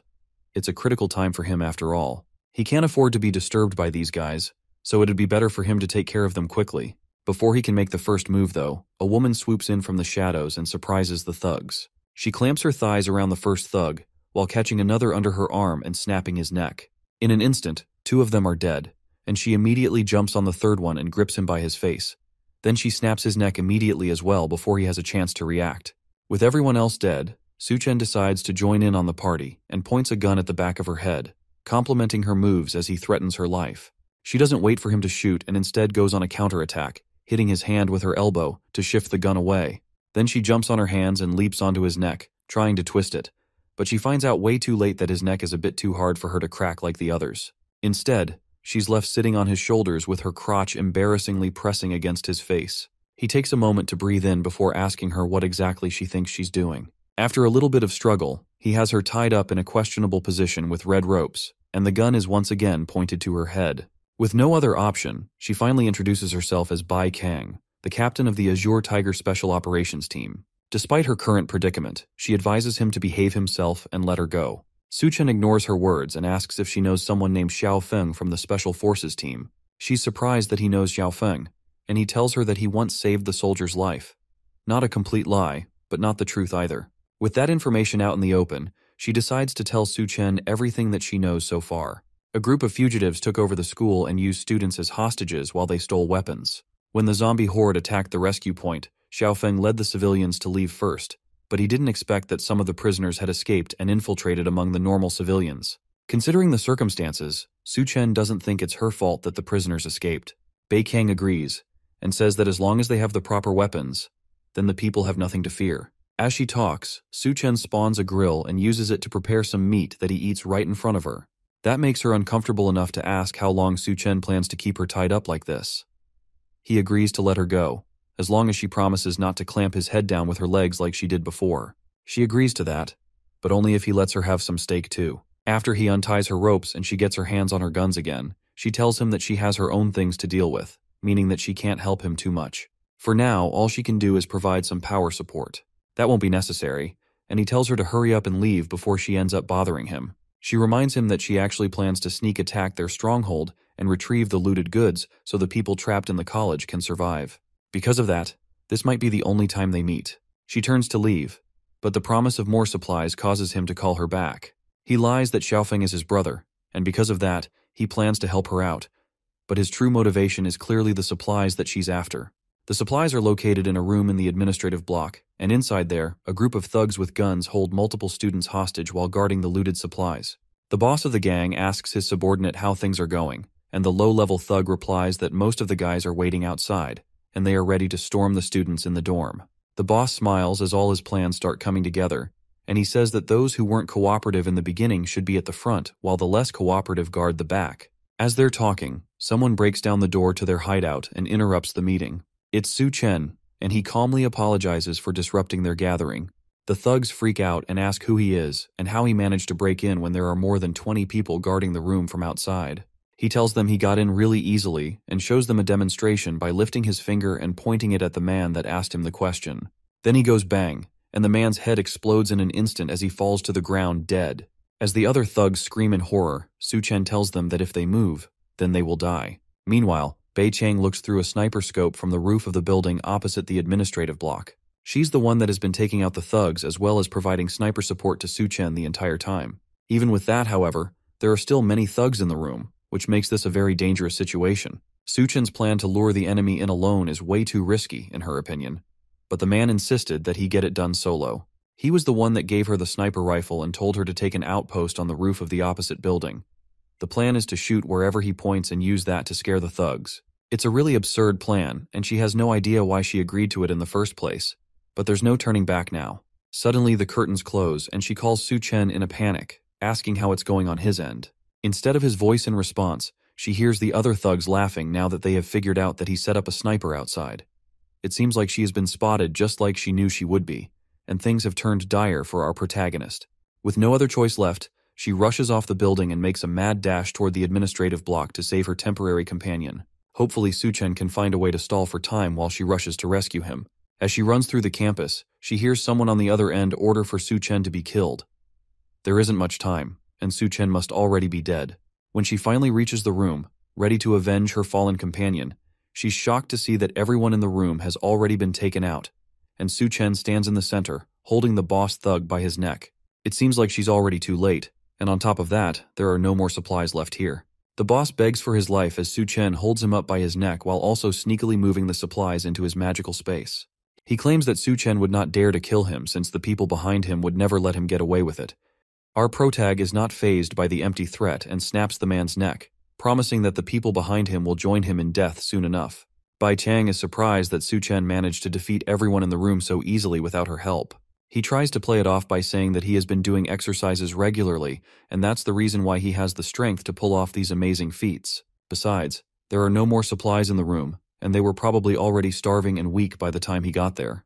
Bai Kang is not convinced and wonders if anyone else could have raided them and taken all the supplies. And now that the supplies are gone, then what will happen to the students? Su Chen will share some of the supplies he raided with them if he needs to, but it all depends on how they behave. While she's still asking questions, Su Chen walks past her and heads to the girls' dormitory, since he asked the thugs earlier and they told him that Xiao Feng and the other students had all gathered there. Now that they have left the room, one of the bodies hanging out at the back starts to move. She twitches, then her eyes open, revealing that she's actually alive and was listening to the whole thing.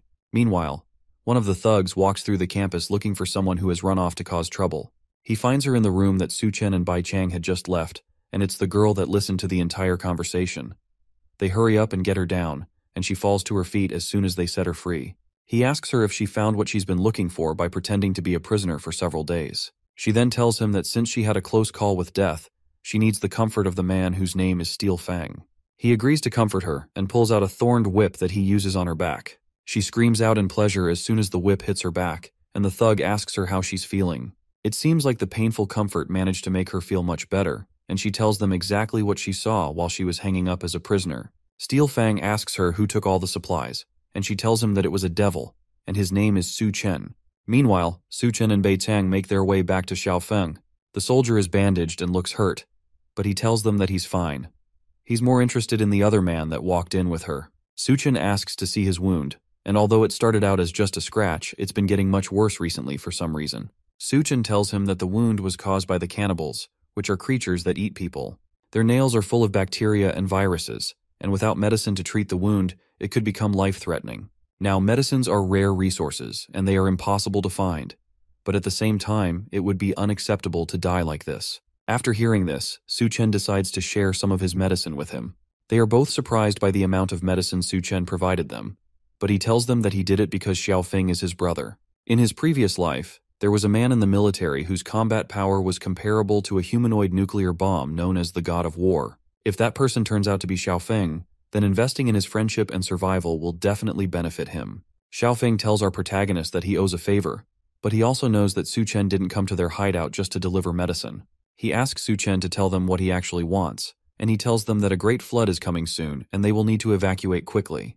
The extreme heat is already causing the glaciers to melt rapidly, and because of that, seawater is flooding the mainland rapidly. If they don't leave as soon as they can, they, as well as the entire land, will be submerged in floodwater. The people listen to him in shock, but one of the other survivors doesn't believe him. She accuses him of only trying to drive them away so he can monopolize the school's resources. He remembers exactly who this loud girl is. Her name is Fang Qing, and she's his classmate, a famous female boxer at his university, and a second-generation rich girl who likes to create gender divides. She walks up to him and asks if he has any food in his bag. Before he can answer, she reaches for the bag and tries to take it from him. But Su Chen stops that with a quick dose of gender equality and a slap to the face that's heavy enough to immediately leave her cheek swollen and take out a tooth. While she nurses the wound, the rest of the people in the hideout start to cheer the attack. She has been a nuisance around them for a while, and she has also been hogging a whole dorm by herself just because she has some money at home. Because of that, everyone has been fed up with her for a while, and they immediately cheer for her to be kicked out of the dorms immediately. It looks like she's already quite infamous there, and the cheers for her to be thrown out cause her to lose her mind in rage. She threatens to go and find her father and get them all killed. Then she storms out of the area. Bei Kang comes in to check if our protagonist is all right, but he warns her that the girl is heading off to find her father and someone should probably stop her. Though that running to daddy doesn't help much in the apocalypse. She walks out into the school grounds, ranting about how men in the country are all beneath her, especially Su Chen. None of them can hold a candle to any of the gentlemen abroad. The name Su Chen attracts unwanted attention from one of the men that she says is beneath her. It's the thug from earlier, and he grabs her from behind, then asks her where exactly Su Chen is. The man of the hour walks out of the dorms and towards the exit. Captain Bai can handle the evacuation while he goes on to find what really brought him to the campus in the first place. The most important thing is to wait for the Golden King snake to mutate so he can harvest the crystal from it. Maybe he'll even get its ability to manipulate water. As he walks through the courtyard, a girl's voice calls out to him, begging him to save her. He turns and sees Fang Qing tied up and hanging off the ground.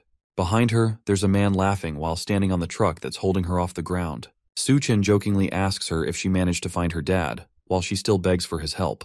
The man on the truck introduces himself as someone from the Federal Bureau of Evolution, and he's here to get back at Su Chen for snatching up his supplies. For their meeting today, he has prepared a truckload of surprises. He opens up the back of the truck, and it's filled with a small army of drought demons who all swarm out and surround him. Inside, the soldiers and the civilians hear the cry of all drought demons that have just been released. They know that the sound is coming from the direction Su Chen left in, and that means their new companion could be in danger.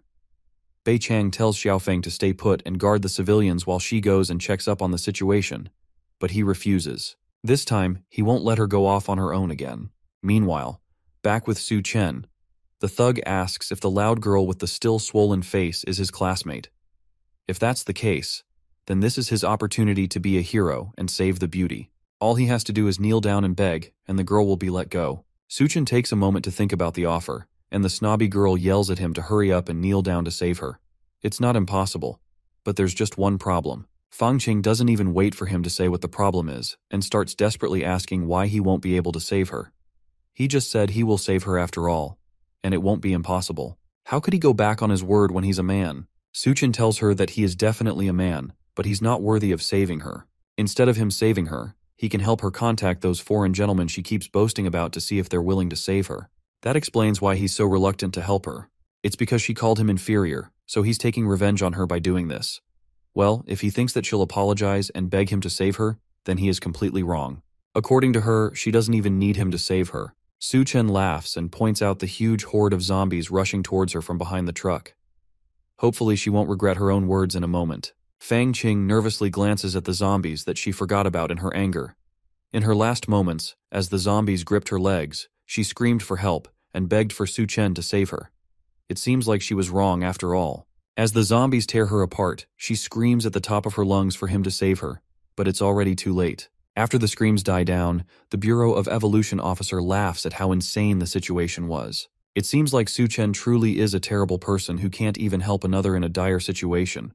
But that's alright since he'll be joining her soon. Then he tells our protagonist that he will now show off the technology of the Federal Bureau of Evolution. He pulls out a jar of powder and rubs it on his face. All he has to do is apply this powder to himself, and monsters will obediently listen to anything he says. That's because the powder is actually the ashes of dead drought demons. Once anyone applies it to themselves, that makes the zombies think that that person is one of them. That causes the man to pause and take a look at the bowl in his hands in fear. It seems like he didn't even know that he had been rubbing his face in monster ashes. The man rushes to spit out any powder that might have gotten in his mouth, and he's disgusted by the thought that he had been rubbing monster powder on his body the entire time. Now he's mad, and he orders the monsters to tear him to shreds. They growl and rush at him with their claws out and their teeth bared. Su-chen wastes no time and summons a pair of katana from his personal storage, then rushes through the crowd of zombies, slicing them all into bits in less than a second. He finishes them off so fast that he's standing right in front of the truck before the man is even done coughing. The bureau official turns around and sees his opponent casually staring up at him, looking completely unbothered. There were still several zombies swarming him from behind, and his two soldier allies arrived just in time to see him about to be surrounded. The bureau official orders the zombies to attack again, but none of the zombies move. Su-chen pats the dust off his shirt and tells the man not to bother shouting. It's pointless since no matter how much he screams his lungs off, the zombies won't do anything. The man from the bureau asks what he means by that, and his questions are answered as all the zombies spontaneously fall to pieces behind him all at once. The man has no idea how that was even possible. Su-chen doesn't answer him and instead uses his power to teleport behind the man and grabs him by the neck. He never wanted anything to do with the Federal Bureau of Evolution, so he asks who exactly ordered the man to come and kill him. If he doesn't give up his master, then Su-chen has no reason to spare his worthless life. Our protagonist pulls on the man's metal mask while smirking down at him. The man starts to scream as the pressure becomes too much for him to take, and in an instant, Su-chen rips his head right off of his shoulders, with the bottom still connected to his spinal cord. Beikang is shocked that he resolved the seemingly impossible situation in an instant. It's similar to before, and this sort of power is not something that can be achieved through training alone. This guy must be some kind of monster. Su-chen is more frustrated by the fact that he had to use so much force against these small fries. From now on, he's going to have to show more restraint against people before things get troublesome for him. If only he had a capable assistant that he could work with, then everything would be easier. Meanwhile, back at the hotel, Duanya is startled awake by a sudden dream. Once again, she had a dream about Su-chen, and she can't seem to get him out of her mind. Why hasn't he returned to her yet? A loud voice comes from outside the room, and she jumps in fear for a moment. Then she remembers Su-chen's words about who he needs close to him. Whoever he keeps by his side must be useful to him, and if they are useless, then he will not take care of them. The remainder of Su-chen's words motivates Duanya to pick up a gun from the cupboard and face her fears head-on. She's determined to become his right-hand man no matter what, and to do that, she needs to be able to take care of herself. The former cook pushes her way into one of the study rooms in the suite, armed with 2 pistols and a mean poker face. Even with all that, though, there's no one in the room, despite the fact that she's sure that the voices came from there. Another growl sounds behind her, and she turns around just in time to see that one of the drought demons had snuck up behind her. The zombie walks menacingly towards her and pushes her back against a table in the room. She has no idea where it came from or how it even got behind her, but there was nowhere for her to go now that she's been backed up to the table. Her only hope now is the gun that she swiped from the room before she stepped out to fight. Before she can use it, the drought demon slaps it out of her hand and sends it flying behind the table. Then it shrieks at her, opening its mouth wide to attack the former chef. With no other way to defend herself, she shuts her eyes and prepares for the worst. But luckily for her, the zombie misses his attack completely and instead bites into a chair beside her. She has no idea what's going on or what this guy is doing, but it seems like she's safe for now. He has been sniffing around this entire time, and it looks like the eyes on his face are gone. Maybe he actually can't see anything, and he's relying on his sense of smell to find her. She somehow got lucky this time, but now he's way too close. If she makes any sound, he's going to attack her right away. She turns and notices that the gun is still on the table, just at the edge, away from her reach. She turns and tries to stealthily grab the gun while the zombie is still unaware of where she is. She stretches her hand just a little more, but the gun still stays out of her reach, and before she can grab it, it's already too late. Her back bumps into the zombie's arm, alerting him of her presence. It screams at her as it's about to attack, and just then, memories of Su-chen's words flood her mind. He told her that his resources are limited, so he can't keep her around just because she's pretty. She has to find a crystal core in a monster's head that will give her abilities similar to the ones he has. If she can't do that, then he won't allow useless people to stay around him. That thought triggers a reaction out of her, and she goes on the offensive before the zombie can take her out. With the heel of her shoe, she stabs her leg straight into the zombie's eye so hard that the other side pops out at the back of his head. The zombie stops moving, and she tries to pull her leg back, but it suddenly grabs her ankle, forcing her to stab its face a few more times before it finally falls to the ground. Then she grabs an axe from elsewhere in the room. It's a shame that Su-Chen wasn't here to see her proving that she's not useless, but now she can check to see if it has a crystal core in its head.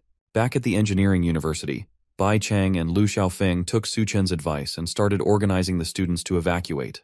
Bai Chang even contacted her brother Bai Ming and asked him to bring his troops to join them and ensure the students' safety. With that taken care of, Su-Chen returns to the snake in the school's reptile laboratory and continues to pay special attention to it. After a time has passed, the creature starts its mutation and begins to grow in size. Su-Chen watches it with interest, wondering just how far it can mutate, and the creature stares right back at him in contempt. To help with its growth, Su-Chen even prepared a large bucket of water for it so it could grow faster. As soon as he drops the water bucket on the ground, the snake slithers in. It seems like it already knows that it needs to get into the water to complete its mutation, which saves him the trouble of trying to force it in. As soon as its body touches the water, it starts to grow into a large and terrifying beast, with a dragon head and a large, scaly body. Su-Chen watches as it violently beats against the sides of the bucket, until finally the bucket explodes, spreading the water all over the room and revealing the evolved form of the former snake. It had such massive growth from just the initial mutation, and all of this came from a simple bucket of water. If he had decided to wait until the flood came, then this would have been a much greater disaster. Now that the beast has grown up, Su-Chen summons one of his swords and makes it an offer. If it chooses to submit to him, then he might consider keeping it as a pet. The monster is having none of that and tries to escape through the window before Su-Chen can catch it. It looks like it really did develop some intelligence and knows that it won't be able to properly fight against Su-Chen, especially in that closed-off room. It breaks through the window, out into the campus courtyard, and Su-Chen jumps out right behind it. Then it tries to slither away and save itself, but it's not even close to fast enough to escape the sword of our protagonist. Su-Chen drops from the sky and stabs the sword onto the creature's scaly skin, but to his surprise, the sword snaps in half. It looks like the scales are much harder than he thought. The snake turns and roars at Su-Chen, and he realizes that if blades don't work on it, then he's just going to have to use his fists to smash it to death. He delivers the first punch to the beast's head, sending it crashing to the ground, but it retaliates by wrapping its body around him, trying to choke him out by entangling him. But Su-Chen realizes that the attack is actually just a feint, and the creature's true goal is completely different. It opens its wide-fanged mouth and prepares to bite down on our protagonist. Meanwhile, back with the survivors, Bai Chang can't help but look towards the campus. Her brother notices her constantly staring back and teases her about not wanting to part with the handsome man named Su-Chen. She tells him that if he doesn't speak, no one will treat him like a mute, and it's obvious that she wants him to stop talking. That catches Bai Ming's attention, and he realizes that his sister must really like this guy. But that doesn't change the fact that if he stays on campus, then he's doomed. Bai Kang is sure that he won't die. From the moment that she first saw Su-Chen, she felt that he was very strong. He had a deep gaze and a mysterious aura about him, which made him look like a monster. Because of this, she's sure that he will survive, and they will definitely meet again. Meanwhile, Su-Chen easily breaks out from the snake's strap and grips it by the throat. There's no way such an easy thing would be able to trap him when he has grown so strong. He uses his foot to push down on the snake's body and frees himself while the snake struggles to free itself from his grip. He has heard that snakes have highly developed nerves, so even if he chops its head off, it should still be able to bite. So instead of ripping its head off, he rips the entire snake in half along the middle, making sure that it will never be able to bite again. And in the remains, he picks up the crystal, and he's eager to see what kind of ability it will give him. Eventually, the heavy rains start, and just like Su-Chen warned, the city begins to flood. If the extreme heat manages to destroy people's will, then the flood sweeping through the entire world will completely destroy human civilization. Even inland cities like Chengdu could not escape the massive, devastating flood, and everything ended up being swept underwater. The engineering university's low terrain left only tall buildings like the administrative building above water. Meanwhile, Su-Chen is also not safe from the rising floodwaters, and gets immersed in the water. Thankfully, after absorbing the golden king snake's core, it grants him the ability to move and breathe freely underwater. Because of that, his body has undergone even more changes and has become stronger. After coming in contact with the water, his body developed tiny scales, and his strength improved massive amounts. On top of that, his eyes have become more sensitive to light, and a protective membrane has formed in front of them. Even though he's not using his nose or mouth to breathe, he isn't suffocating underwater, and it feels like he's breathing through his skin. All of these are abilities that he borrowed from the Golden King snake. Although it's not a water manipulation ability, being able to breathe underwater is still very beneficial for him.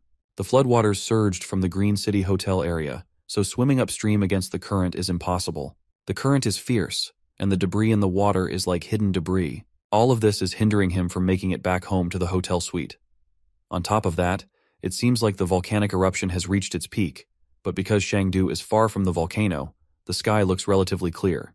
When the massive amount of volcanic ash fills the air and blocks out the sun, the doomsday winter won't be far off. In the face of all these apocalyptic events, human civilization might as well no longer exist. To avoid becoming prey to the creatures evolving through the crisis, it's better to grow stronger and become more powerful so that you can better protect yourself. In his previous life, after the Great Flood, Shangdu saw several powerful factions grow over time. The low-level northern part of the city was occupied by the Golden King Snake and the female Corpse King. The southern part of the city became the gathering place for the cannibalistic tribe of the Devourer clan. The western part of the city was controlled by the Rat King and his army of rats, while the eastern part was occupied by the Skull Crusher Gao Qiang and Hell's chef, Duan Ya. In his previous life, Su Chen almost died multiple times at their hands. However, in this life, he has already dealt with Gao Qiang and the Golden King Snake ahead of time. In order for him to stay strong, the best method is to get the remaining crystal cores for himself. However, the Devourer clan has a large population and numerous factions. On top of that, the female Corpse King is elusive, which makes it nearly impossible for him to find her now. In his previous life, the University of Technology had experienced a rat plague, which means that the Rat King should be there. All he has to do is find it in advance so he can get its crystal core with minimal effort. A few sounds from underwater break him from his thoughts. It seems like he has relaxed for too long, and multiple underwater creatures have ended up surrounding him. Meanwhile, elsewhere in the flooded city, two men hang on for dear life against the raging floodwaters. They desperately wonder how a flood broke out from the middle of nowhere. As they're clinging onto the tower, they notice someone rapidly swimming towards them. Anyone in the water should be as good as dead, but it looks like whoever that is has a lot of energy in them to be swimming that fast. It's not just that either. They also recognize the man speeding towards them. It's Su Chen, the guy that the Bureau had sent them to watch over. If it wasn't for him, then they wouldn't be stuck here in the flood. If he dares to join them up in the tower, they'll kick him right back into the water. One of the men notices that Su Chen is moving really fast for someone that is barely surviving in the floodwaters, and on top of that, it seems like someone is following him. Behind the man swimming like he owns the sea, there are multiple sea zombies sprinting through the water behind him.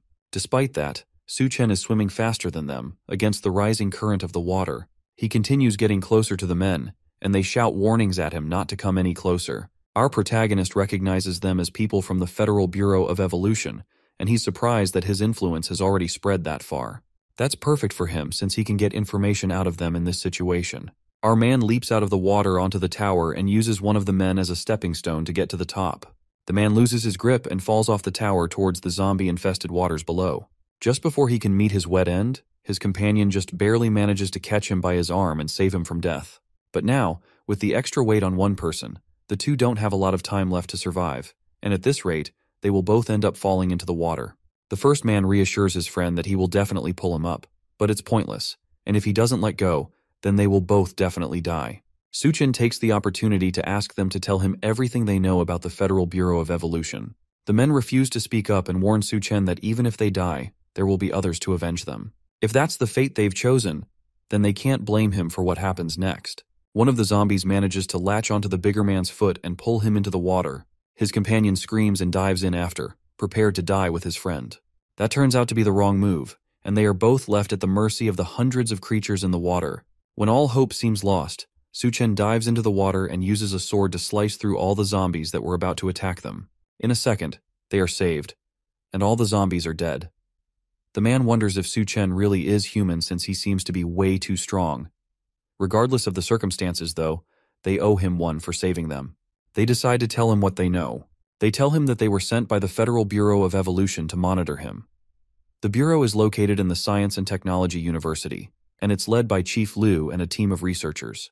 They were just doing what they were told and following orders that came from above them. In Su Chen's last life, The rat disaster happened at the Science and Technology University, and it seems like there is a connection between the rat disaster and the Federal Bureau of Evolution. He asks them if they research rats in the university's labs, but only researchers are allowed into the labs, so they don't know much about what goes on inside. Su-chen realizes that no matter what, he has to go and investigate the situation before the rat disaster starts. Meanwhile, Duanya, who is still in the Green City Hotel, had luckily obtained a crystal core from the zombie's head. After swallowing it, she starts to feel the same burning sensation that Su-chen felt when he first evolved. She wonders if she has succeeded and what powers this will unlock for her, but at the same time, she notices that the water has flooded all the way to the top floor. Inside that water, several small tentacles circle around her feet, ready to attack. By the time she notices the swarming tentacles, the monster has already wrapped itself around her body, lifting her off the floor and wrapping itself around her. It's slimy and gross, and with the way it ties around her, there's almost no way she can escape. Suddenly, the tentacle beast raises its mouth to her face and roars at her, revealing a throat filled with hundreds of razor-sharp teeth. It lunges at her, and she barely manages to catch it in her hands and stop it from biting into her. But the creature wraps itself around her hands, further stopping her from moving. More of them burst out from the water, and before she can think, she's completely entangled and surrounded by dozens of them. They all attacked so fast that she didn't even have enough time to get used to her new abilities. Her mind drifts back to Su-chen, and she remembers when he first showed her his space manipulation powers. He told her that as long as she finds and consumes a crystal nucleus, then she can obtain its ability. But because many monsters look ordinary, she won't always be able to tell what power a monster has just by their appearance. The best way for her to figure out her ability when she doesn't know what it is would be to feel it in her body and in the environment. Once she gains new abilities, she will be able to feel every change and then try to master and control it. She focuses on the environment, and eventually she's able to feel the change in her body. She can see the little brains of the monsters that are attacking her, and she uses her new power to yell out a command, forcing them to stop moving. The tentacles listen to her command, and all of them fall limp at once as if they had all just died. That leaves her free, but still covered in sticky goo. Now that they are all immobilized, she picks up her axe and cuts through all of them in an instant, turning them into minced meat. By the time she's done, she's covered in monster guts and slime, so she decides to take a bath. A voice behind her asks if he can join, and she turns around, ready to fight off another intruder. However, it's just Su-chen, and it looked like he had seen her take down all those monster eels by herself. He's impressed by the fact that she managed to even grab a weapon for protection. Duanya rushes towards him and grabs him in a hug, just happy to see him again. He has been gone for so long that she has started to get worried that he will never come back. The reunion is short-lived, though, when she realizes that he's naked again for some reason. She pushes herself away from him and asks why they keep meeting while he's undressed, and he tells her that the water was dirty, so he took all his clothes off. The two of them go to take that bath together, and for the first time in several days, Su-chen gets to relax. After being gone for so long, he realizes that only when you go out do you realize that home really is the best place to be. Duanya gets up from the bath and goes behind him to give him a massage while they both relax. With the mood a lot calmer than when he had first arrived, he asks her whether she managed to awaken an ability. He didn't see her use her ability directly, but he could feel that something had changed in her due to the temperature of her mouth. She asks him how he even knows what kind of temperature could be in her mouth, but he ignores her and again asks if she managed to awaken an ability. She tells him that it seems to be some kind of mind control ability, and Su-chen already has an idea of what her ability might be. He asks her if her mind control ability can be used on food, and she tells him that she doesn't know since she hasn't gotten enough time to practice first. She decides to practice by testing out her ability on him, and uses it to make him think that she's wearing a revealing gown. But she immediately notices that Su-chen has immense mental power. If it weren't for Su-chen's consent, then she might have collapsed as soon as she tried to influence him. Regardless of his abilities, he's still impressed by her ability. It's a good one, and as a reward, he'll make her practice more until her legs grow weak. She laughs as the two have fun all through the night. By the next morning, Su-chen teaches her how to hold and use a gun, and they both use it to take out the remaining tentacle monsters. He tells her to focus her mind and control it with her thoughts. Then all she has to do is set her aim and fire. Duanya appreciates the lesson, but she also remembers that they plan to go to the University of Technology, so she's confused as to why he's suddenly teaching her how to shoot.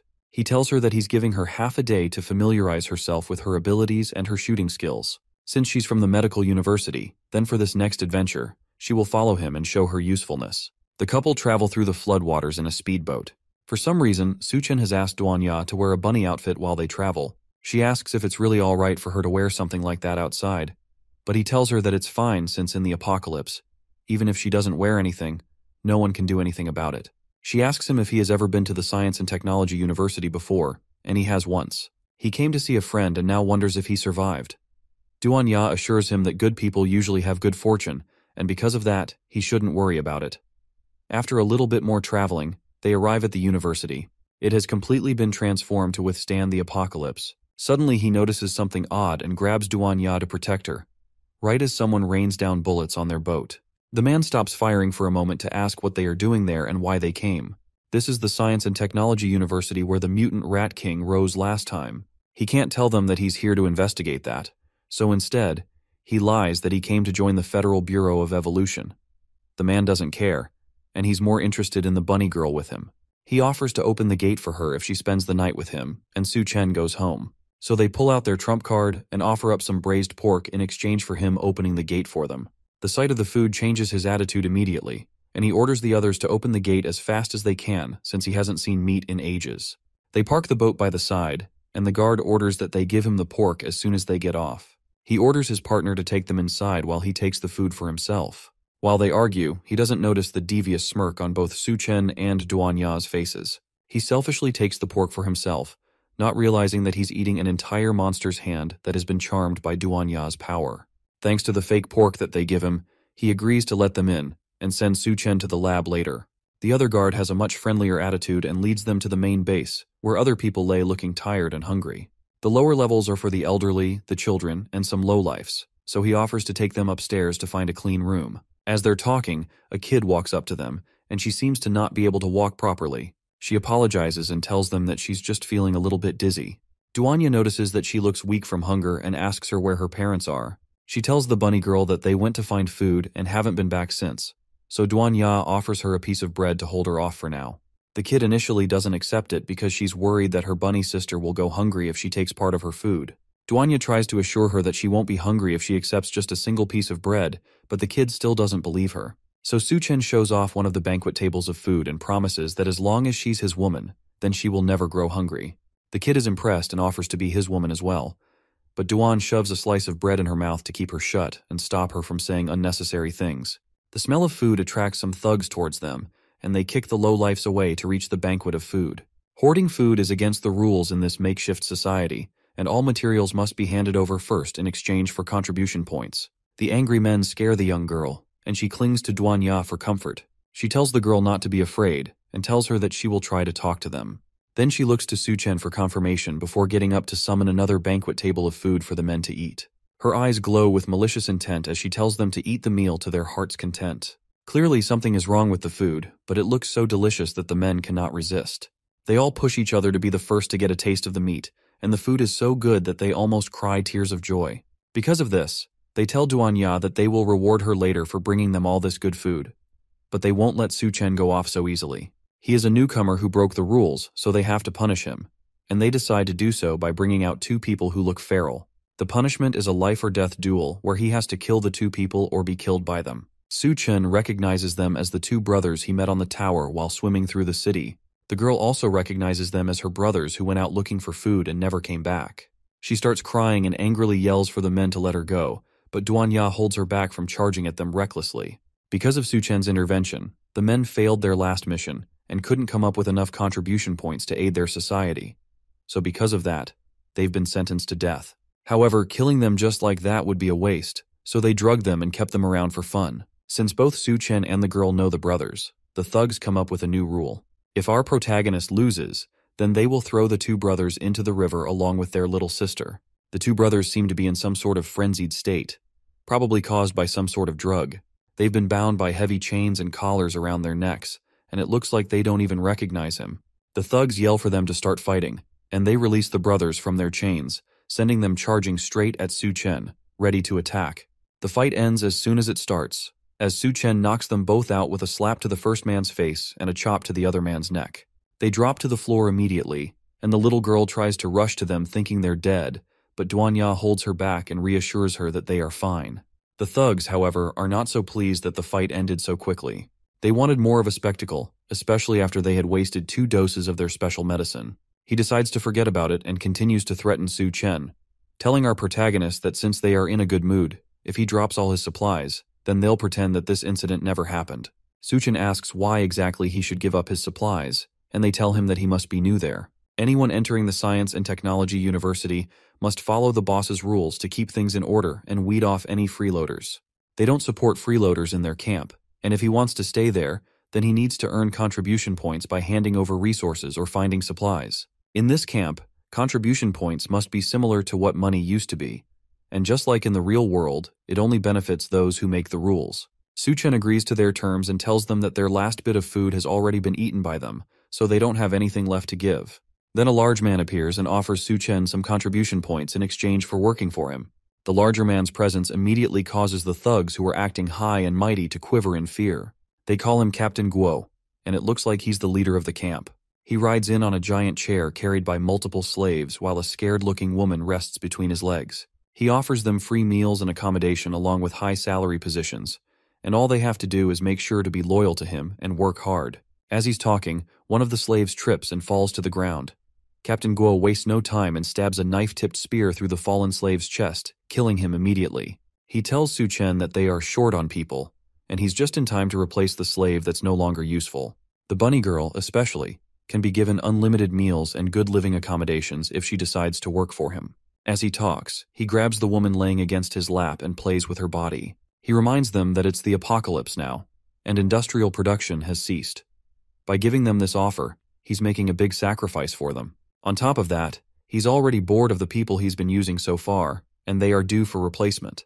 The other thugs yell at Suchen to accept the offer immediately. When their great boss needs a new woman, he'll let the others have fun with the old ones.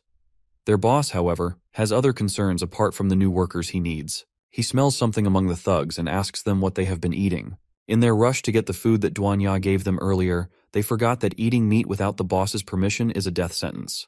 They immediately drop to their feet and beg their boss for forgiveness. In the future, they will definitely give him any food they find first. He tells them to stop their groveling and shut up. He's not interested in any food they've been eating, and just the smell of it is killing him. Did they eat poop or something? What in the world did they find that smells so bad? That catches Suchen and Duanya off guard. Did he somehow see through Duanya's mental control? It looks like he wasn't even affected at all by it. The thugs tell him that they ate only the food that Suchen gave them. But with the mental control broken, they immediately realize what they've been eating this entire time. Their stomachs protest the horrible food, and they rush to the bathroom, desperate to push out everything they've been eating. Captain Guo sighs in exasperation and wonders how he ended up surrounded by such idiots. One day, he'll get rid of all of them, and bring in people that are actually reliable. Suchen notices that despite his immunity to Duanya's mental control, he can't sense any abilities from the large boss. Despite that, he gives off a very powerful aura that's noticeable even by him. On top of that, his influence was enough to snap everyone out of Duanya's mental control. He wonders what kind of person Captain Guo is, and just judging by his subordinates, he can't be anything good. Our protagonist is more than strong enough to wipe out the entire camp immediately, but killing them now will only complicate his plans later. First, he needs to find the mutant rats first, then he can take care of the rest. Captain Guo snaps him out of his thoughts and asks our protagonist what he thinks of the slavery offer. Suchen blandly tells the other man that he's not interested, and Captain Guo laughs. He claims that one day Suchen will come begging to him. Then he calls another one of the people in the camp and orders him to take over the front position so he can leave. As he leaves, Captain Guo tells one of the survivors to keep an eye on Duanya. After all, women as hot as her are rare to find. With the other man gone, Duanya apologizes for not having the strength to keep her mind control powers active. That man's mental strength was very strong, and it didn't have any effect on him at all. Suchen assures her that it's not her fault. If those guys didn't die after eating the water ghoul's corpse, then there's definitely something strange going on in this camp. They need to be careful going forward and avoid anything that will bring too much attention to them. One of the survivors approaches them as they're having their discussion. He tells them that they have angered the guards, and because of that, they should follow him if they want to be safe. It seems like this survivor knows Suchen, and he introduces himself as Miao Pu Yuan, the roommate of one of Suchen's former friends named Tian Yue. They met the last time he visited the school, before the apocalypse started. He takes them to another building within the university that hasn't yet been destroyed by the raging floodwaters. There, Duanya manages to use the limited supplies to treat the two brothers that were knocked out by Suchen. Though their supplies of medicine weren't abundant, it'll be sufficient for now. Thanks to it, the two brothers are not in immediate danger, and Duanya managed to stabilize their conditions. The little girl thanks her for her help and stays beside her brothers to take care of them. Suchen asks Xiao Miao if all the students are living here now, and he confirms that all the surviving students, regardless of their gender, are taking refuge in the building. Since Tianyue often helps everyone in this place, it is considered the field team's territory. The field team is a strong faction that can even take on the Devourer clan that threatened Suchen earlier. As they're talking, another man comes into the room and asks Suchen if he wants to join their group. It's Tianyue, and he doesn't recognize Suchen at first, but Pu Yuan introduces him, and the field team leader is delighted to see his old friend again. The two men hug, and Tianyue nearly cries as he holds on to Suchen. He almost thought that they would never see each other again. Since it's rare for two brothers like them to meet again after such a long time, he suggests that both of them go and have a drink. Since he just came back from a mission not too long ago, he can afford to stay with Suchen for at least a few days. As they're talking, he notices the beautiful Duanya staring at them, still wearing her bunny suit. Tianyue immediately recognizes her as the legendary beauty of their university. She was known back then as the cold goddess Duanya. She's still embarrassed about the whole thing and nervously tells them that those sorts of things were in the past, and they don't matter now. The faction leader asks Xiao Miao how exactly the legendary goddess made it to their settlement, and why in the world she's dressed as a bunny maid. Now that it's been pointed out, Xiao Miao also notices that the woman in front of him was Senior Duanya from the medical school. All their stares and comments cause Duanya to cling to Suchen and ask for a change of clothes. It's way too embarrassing to be dressed like this in front of her juniors. Suchen smiles and agrees to let her find a change of clothes, while the other two men seethe in jealousy that their friend is hugging the goddess Duanya. After that, Tianyue offers her a private room to change into. It's a bit messy, but she can sit anywhere she wants and get changed in peace. Suchen notices that it's a luxury room, and Tianyue must have purchased it with a large number of contribution points. The faction leader also notices that the two of them didn't bring any bags with them, and he wonders where the clothes came from. But Suchen changes the topic immediately and asks about his regular missions. They must be dangerous if it takes several days for him to go and return. In truth, though, there's nowhere in the world that isn't dangerous. Since both Suchen and Duanya still look clean, he thinks that they haven't experienced the apocalypse yet. So he offers them the opportunity to join the field team so he can take care of them. Someone as excellent as Duanya wouldn't even need to go out for food. She can just put her medical skills to use and take care of the wounded. However, before any of that, he has to warn them about something first. Suchen has to stop showing off everywhere. And most of all, he has to stop making beautiful girls wear bunny outfits. What exactly was he thinking with that stunt? Suchen tries to defend himself and says that he will protect her, and his brother hits him on the head in response. He reminds the now powerful man of a time when he didn't have as much power as he did now. Back in high school, when he used to get bullied and never dared to fight back, it was Tianyue that fought the bullies away. The guard captain Guo is not a nice guy, and when he sets his sights on a woman, they usually don't have good endings. Beautiful women like Duanya are no exception, and now that he has his eyes on her, he won't let her go easily. Meanwhile, in the private room, the chef tries to take off her clothes quickly, but a knife is pressed against her throat by a mystery attacker. She nervously asks this new face who she is and what she wants. The woman doesn't answer the question and tells Duanya that she is someone sent by her boss to help her arrange her accommodations. She's a woman after all, and she shouldn't be sleeping close to those men. Duanya may not know who she is, but we already know her as the freaky lady is. She's the woman that listened in on Suchen's entire fight back in the school administrative building, and she saw firsthand the kind of power he has. Right now, though, she's just a messenger sent to capture the beautiful senior Duanya. The chef tries to tell her that there is already enough space in the settlement, and she doesn't need any help, but the other woman insists. The boss asked her specifically to come over, and no one refused the boss. Duanya, however, is about to become a pioneer. She uses her mind control powers and tells on the woman, causing her to pause, unable to move her own body. Then she tells her to let go, and the woman complies, stepping away and dropping her hand. Using her mental power to forcibly control people is always difficult, but she can manage to do it for a short time. For now, though, she has done her part, and Suchen can handle the rest. As she walks towards the door to alert the others, the woman forces her body to move and manages to stab her own hand. The shock of the pain forces her senses to return to her, and uses the brief moment of clarity to attack Duanya. The two slam against the wall, and the commotion alerts the others outside. They bang on the door and ask Duanya what's happening. There's no way someone would make so much noise while just changing clothes. The attacker tries to silence her by covering her mouth, but it's no use. Since they don't hear any answer from inside, they assume the worst and break into the room. The first person to walk in is shrouded in shadows, and the mysterious attacker doesn't recognize him at first.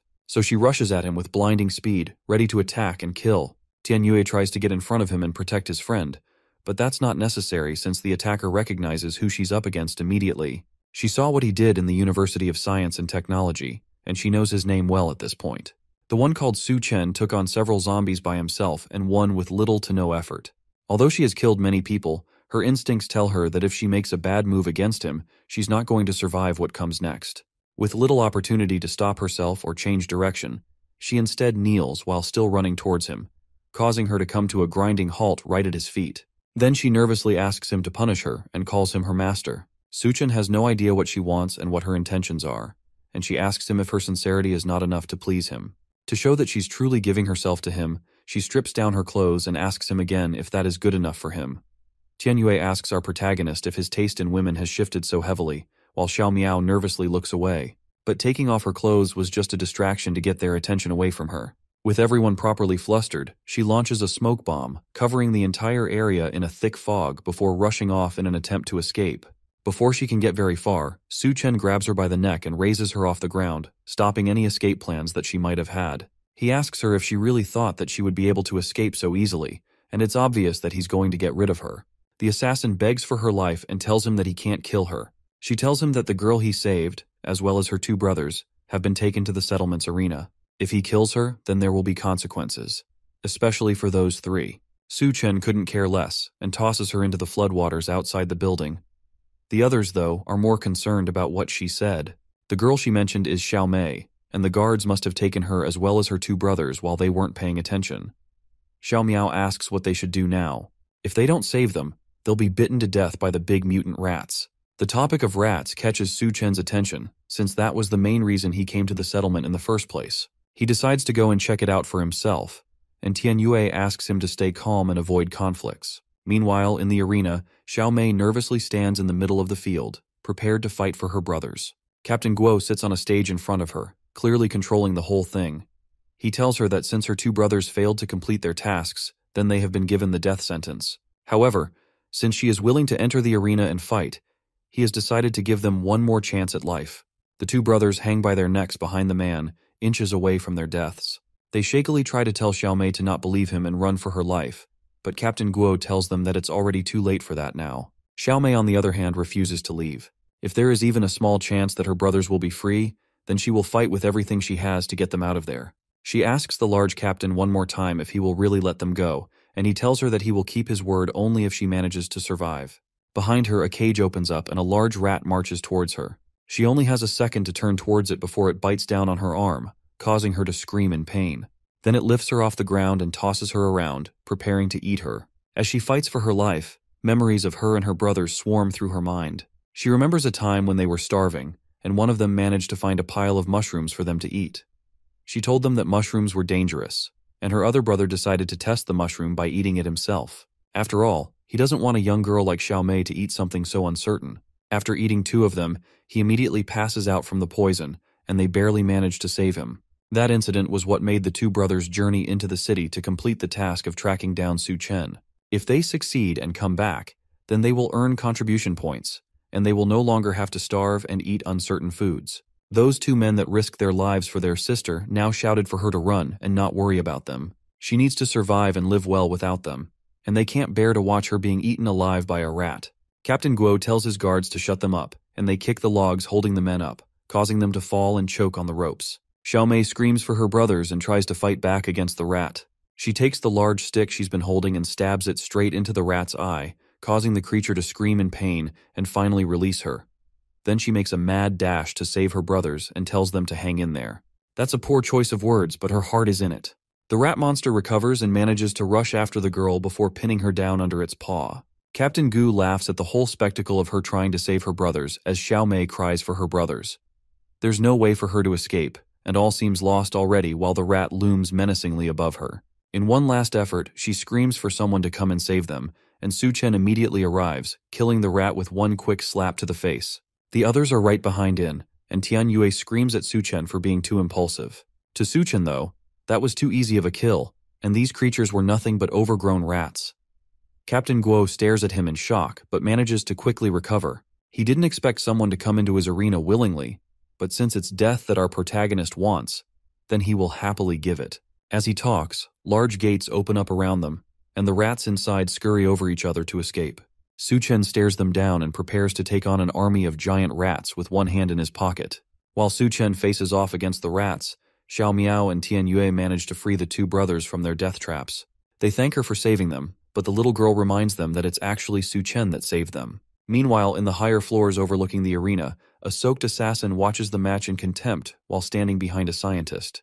The man in the lab coat asks if Su-chen is the special research material that she mentioned before. She confirms that he is someone with superior genes that will definitely solve the instability of the Doomsday genes. If they can do that, then they will be able to make the rats that were created using the latest technology bigger and more ferocious than before. Su-chen stares those same rats down, and it seems like both of them are ready to attack in an instant. The scientist has high hopes for our protagonist, but if he dies here, then he doesn't deserve to be their experimental subject. Su-chen wastes no time unintentionally proving himself by easily killing several giant rats in less than a second. His companions gasp in shock, and Tian Yue wonders if this is the Su-chen he really knows. Unfortunately, despite all of his showing off, there were no crystal nuclei in any of the giant rats. That meant that his only hope of getting one would be from the Rat King.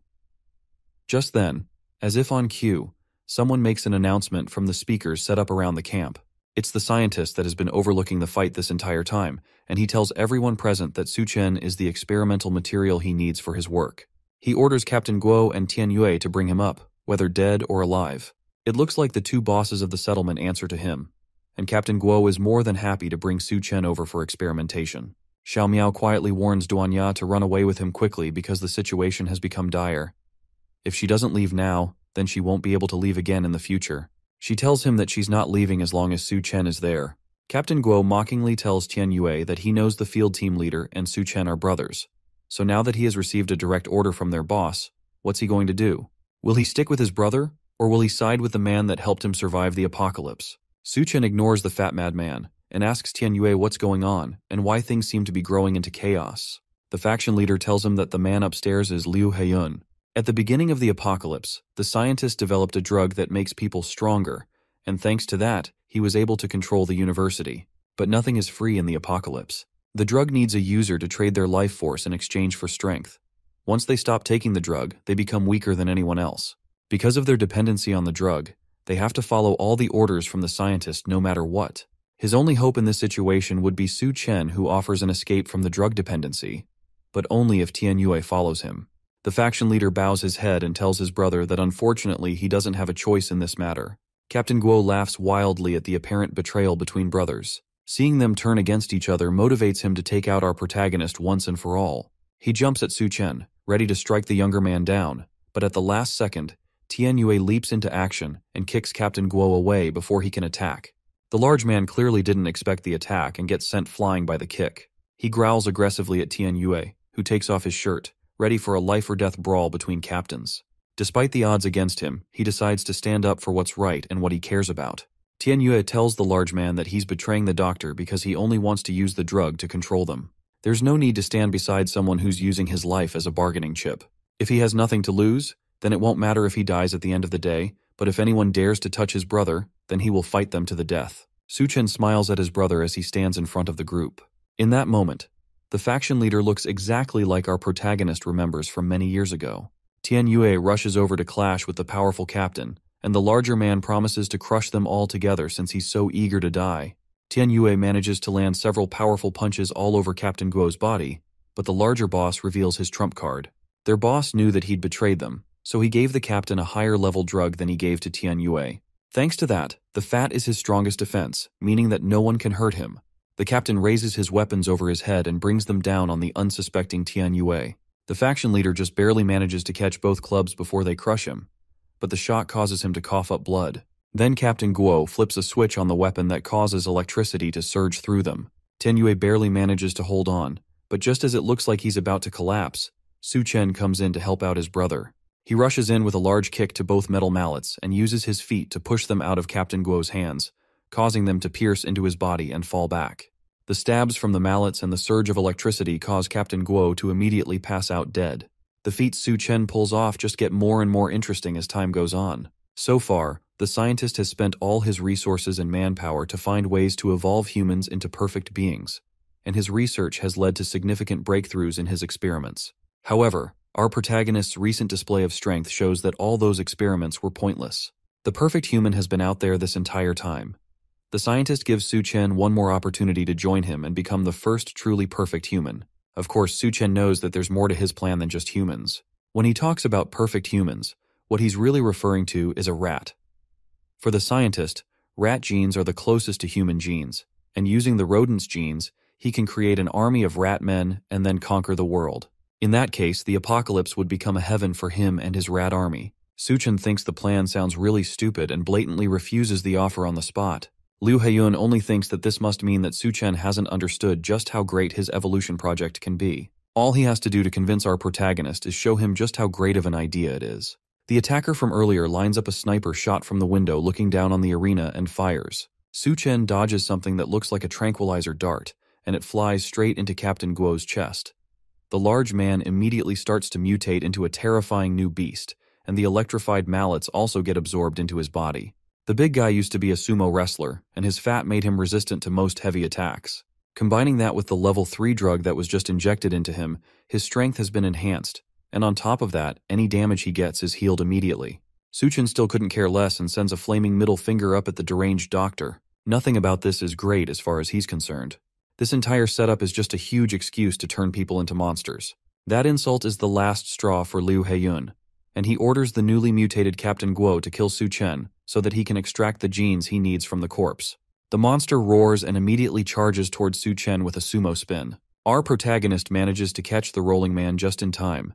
Then he plunges his arm into the large man's head and rips out the battery from the electric mallets before stuffing it into Captain Guo's mutated face. The battery immediately explodes, which should be enough damage to kill the large man. However, thanks to his newly improved healing factor, his wounds heal immediately, leaving him horribly disfigured but strong enough to still fight. Su-chen finds the whole thing annoying and rushes back in to end the man and stop the fight all at once. He lands a devastating punch straight to what should be its jaw, causing the man to fall into a crater. Then he increases his speed as he attacks, kicking up a thick layer of dust while also pummeling the mutated man. In the current world, very few people know about superpowers, so it would be best not to let others see how he uses them. Because of that, he uses the dust and dirt to his advantage, which allows him to do whatever he wants while camouflaged. His main issue is the fact that Captain Guo keeps recovering no matter how much damage he takes. Despite how much he is clowned on the whole thing, at the end of the day, Professor Liu Heiyun's research is really impressive. Thankfully, Su-chen's space doesn't just contain supplies. It also contains something big enough to crush the man and make sure that he won't have anything to regenerate from. He opens up his space power and summons his secret weapon, which is several tons of concrete and steel. The large noise startles the onlookers outside, but the huge wall of dust stops them from seeing anything. Once it all clears, Su-chen sits in the center, on top of the piles of cement with the fatty buried underneath all the debris. Liu Heiyun starts to panic after seeing all of that. At this point, he doesn't care who Su-chen is or how special his genes are. All he cares about is the fact that our protagonist dared to provoke him, and now he will do everything to make sure our overpowered main character dies without a proper place for burial.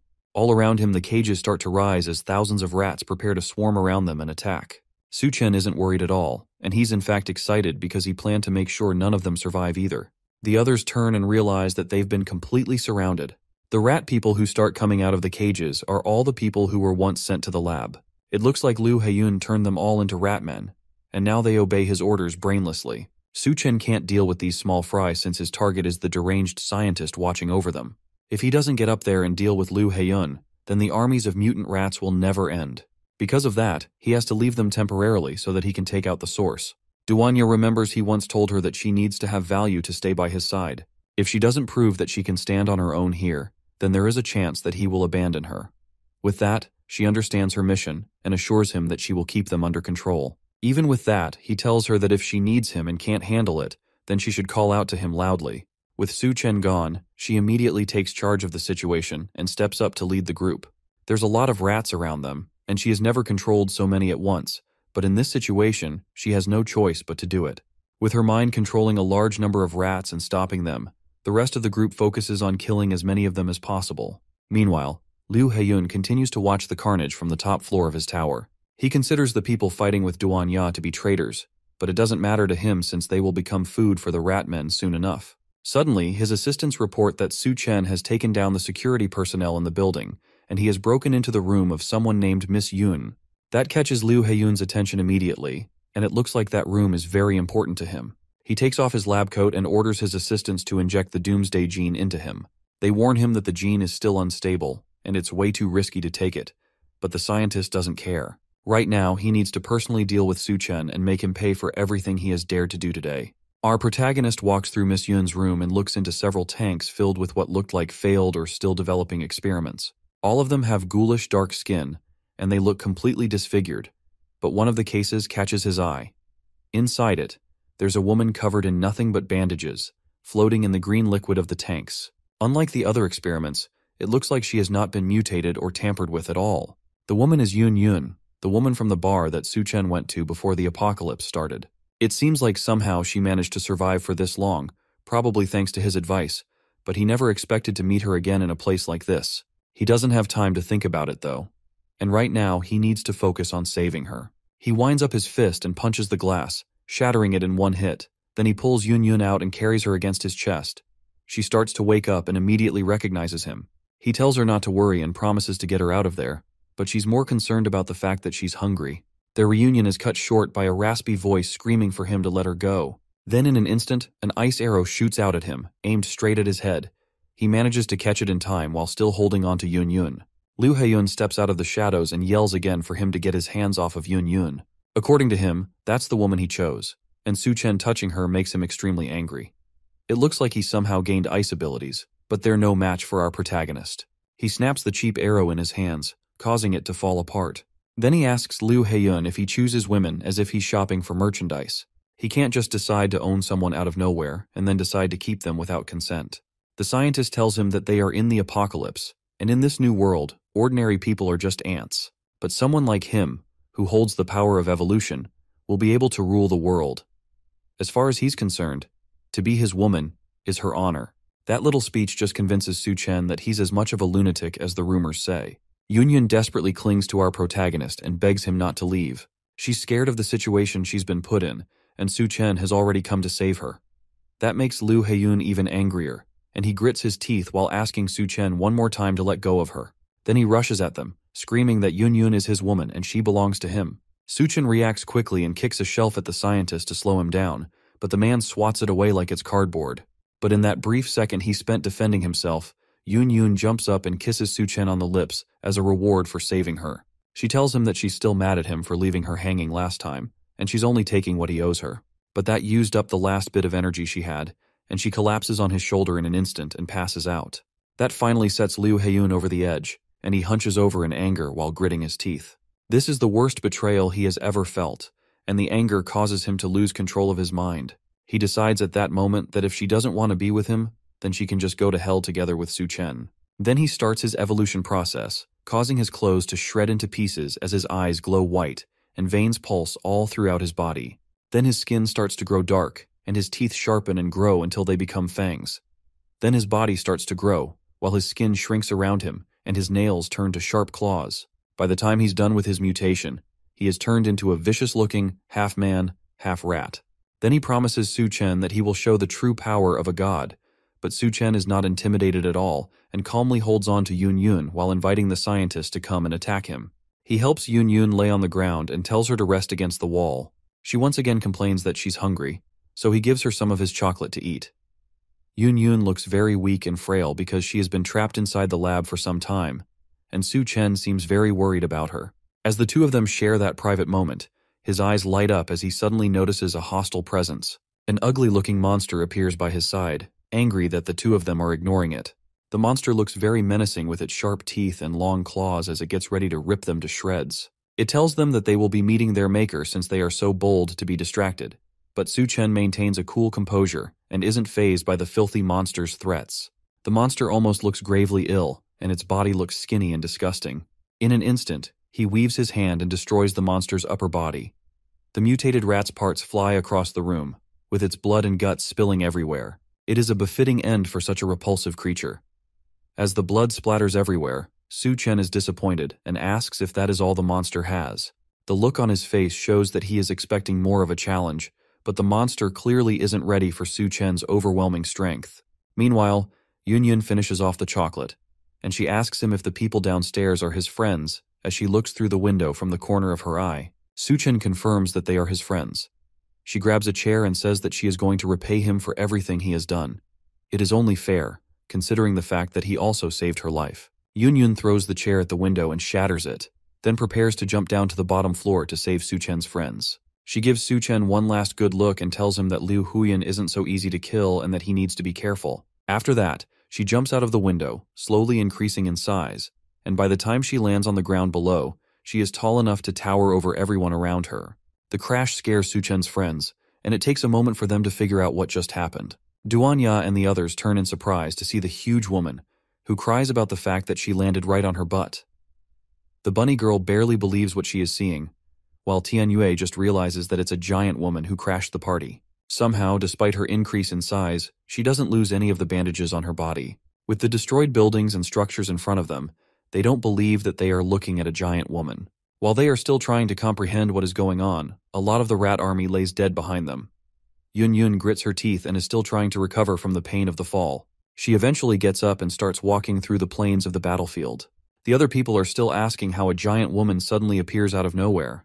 As Yun moves around, Tianyue begs not to be crushed, especially since he can see between her legs from where he's standing, and he even says that he can see the color. She manages to crush one of the rats under her feet, causing it to scream out in pain and wriggle around under her leg. As the rat tries to escape from the giant woman's foot, Yun finally starts to realize just what exactly her new companions have been fighting against. She raises her foot to get a closer look, while the other rats gaze at her from below. The rats all look scared of the ominous aura that Yun gives off. Before she fully realizes that they are rats, they all start spilling out from the buildings and sprinting toward her. All of them are eager to avenge their fallen comrade, and they race through the now empty battlefield, grabbing anyone they can get their hands on as they make their spring. Some people try to run away, but only a few can escape, while the others are caught in the creature's paths before they get turned into rat food. As Yun realizes that she's fighting against giant rats, she starts to panic. She cries and asks for help because she can't stand the monsters. Everyone else starts to run away from her because she begins stomping the ground, which means that she might accidentally kill both rats and humans in her panic.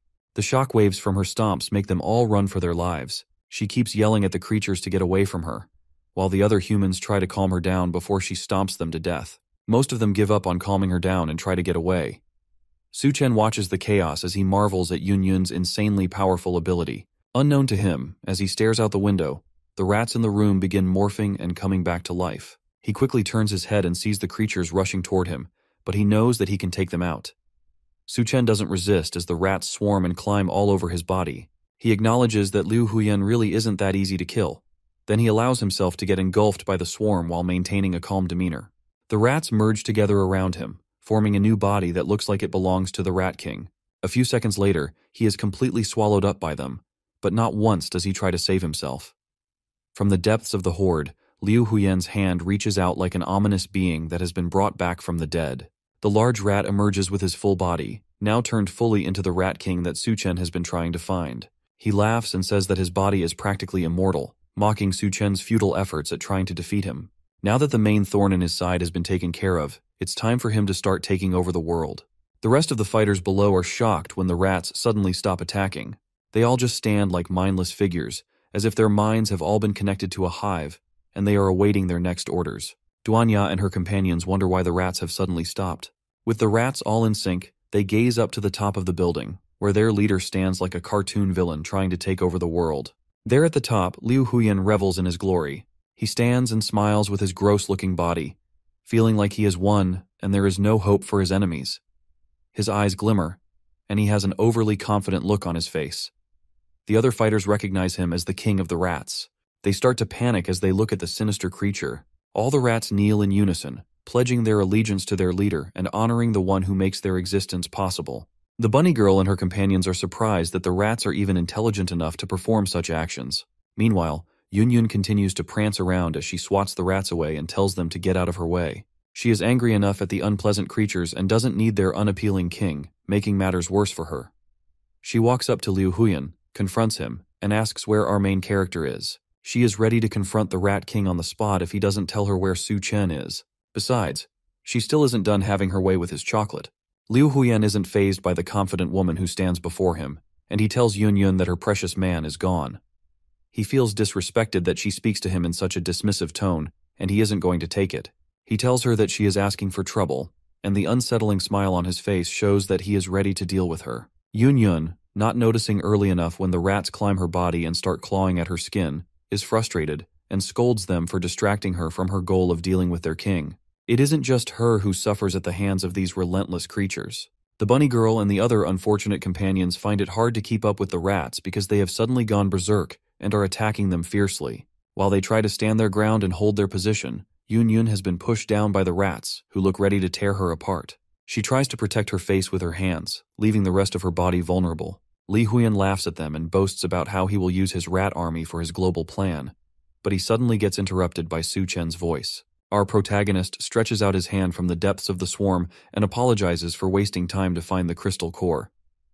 The mad scientist can't believe what is happening to him. He has a bewildered look on his face and says that Su Chen should have been completely devoured by him, but he underestimates just how strong our boy is. Su Chen rips open his chest with his two hands as he makes his way out of that chaos.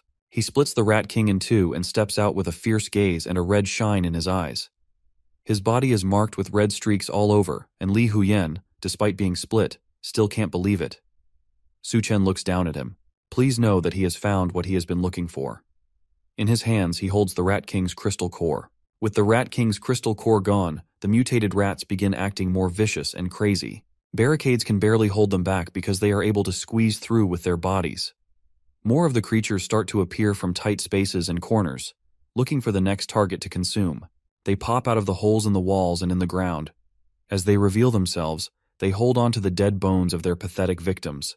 The guys who are caught up in the battle are irritated at the sight of the monsters. One of them complains that the rats are easily squeezing through even the tiniest of spaces.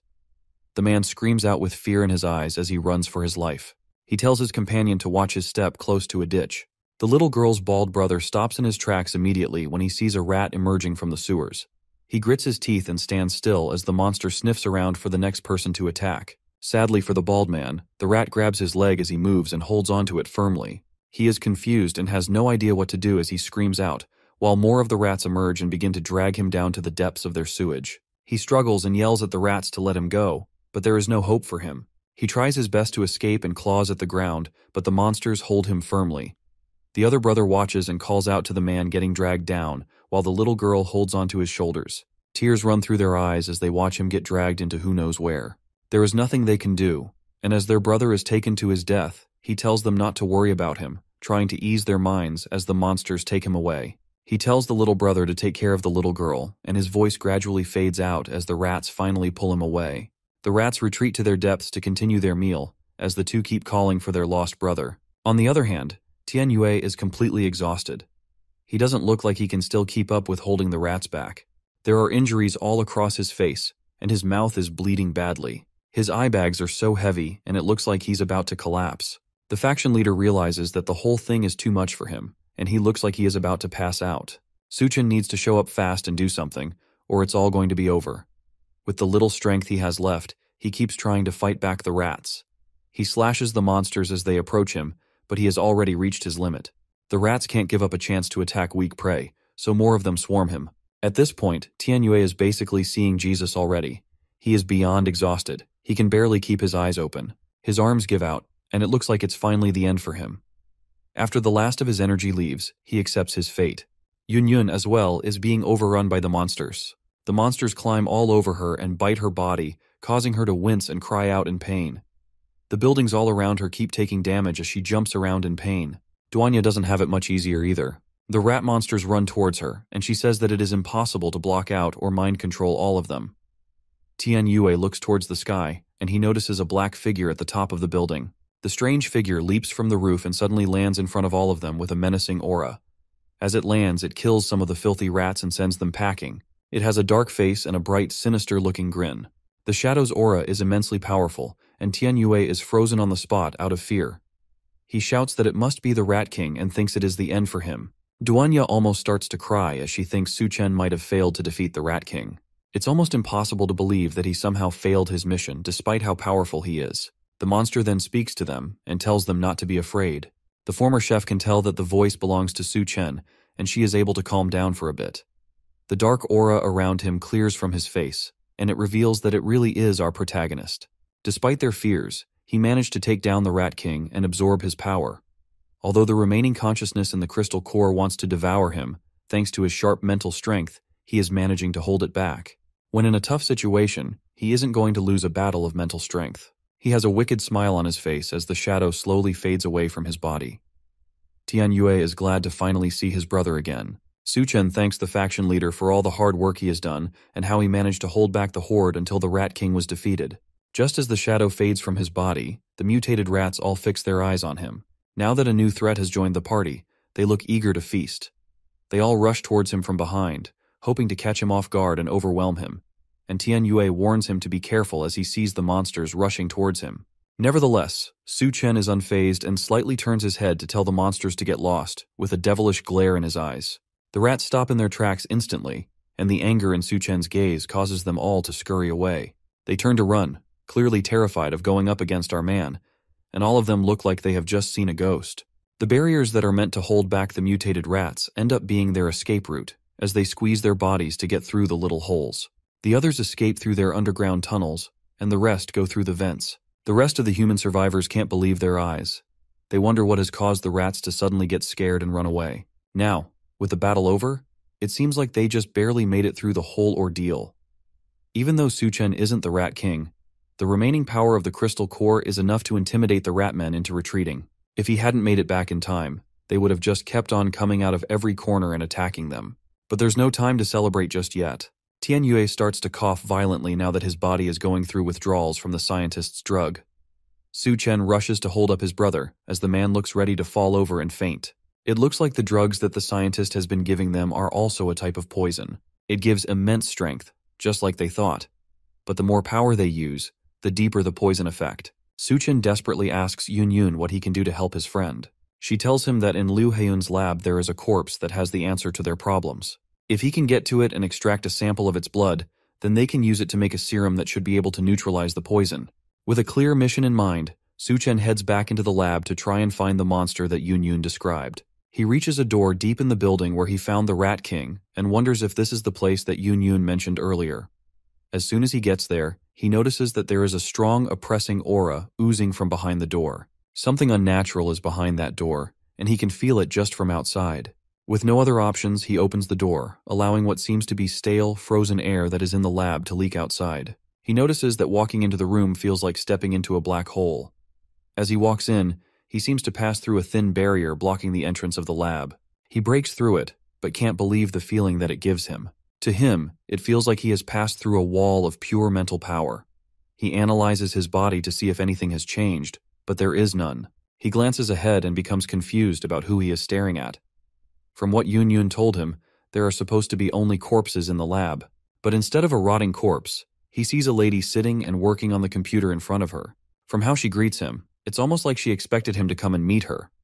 The lady turns and refers to him as her classmate Liu. Su Chen is confused as to why she is calling him Liu. She must be mistaken.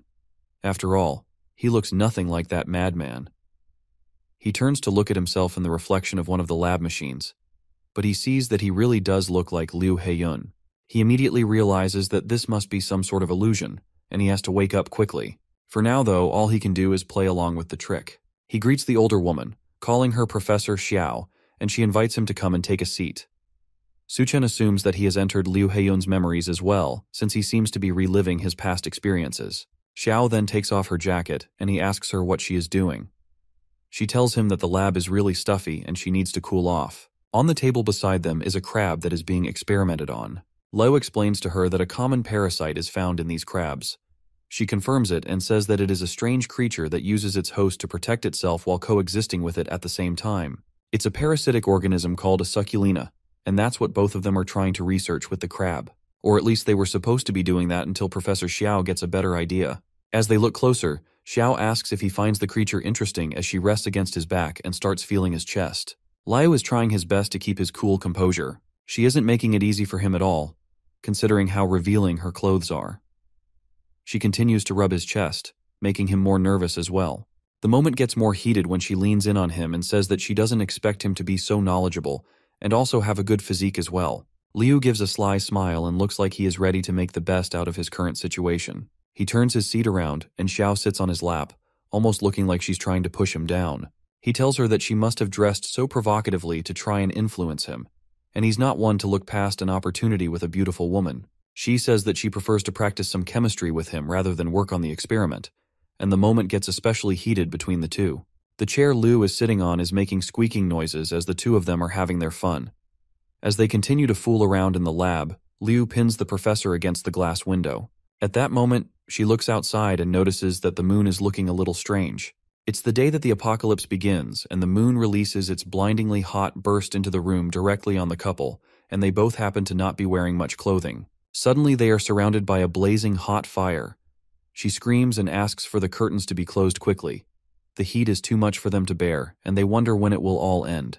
The room of fun is turned into a survivor's hole, and the two of them try to ration the little supplies left in the lab. After some time, Xiao tells Liu that they are running low on food, but she is going to take the last snacks they have. There is a small bag of junk food that would only be able to last for one person.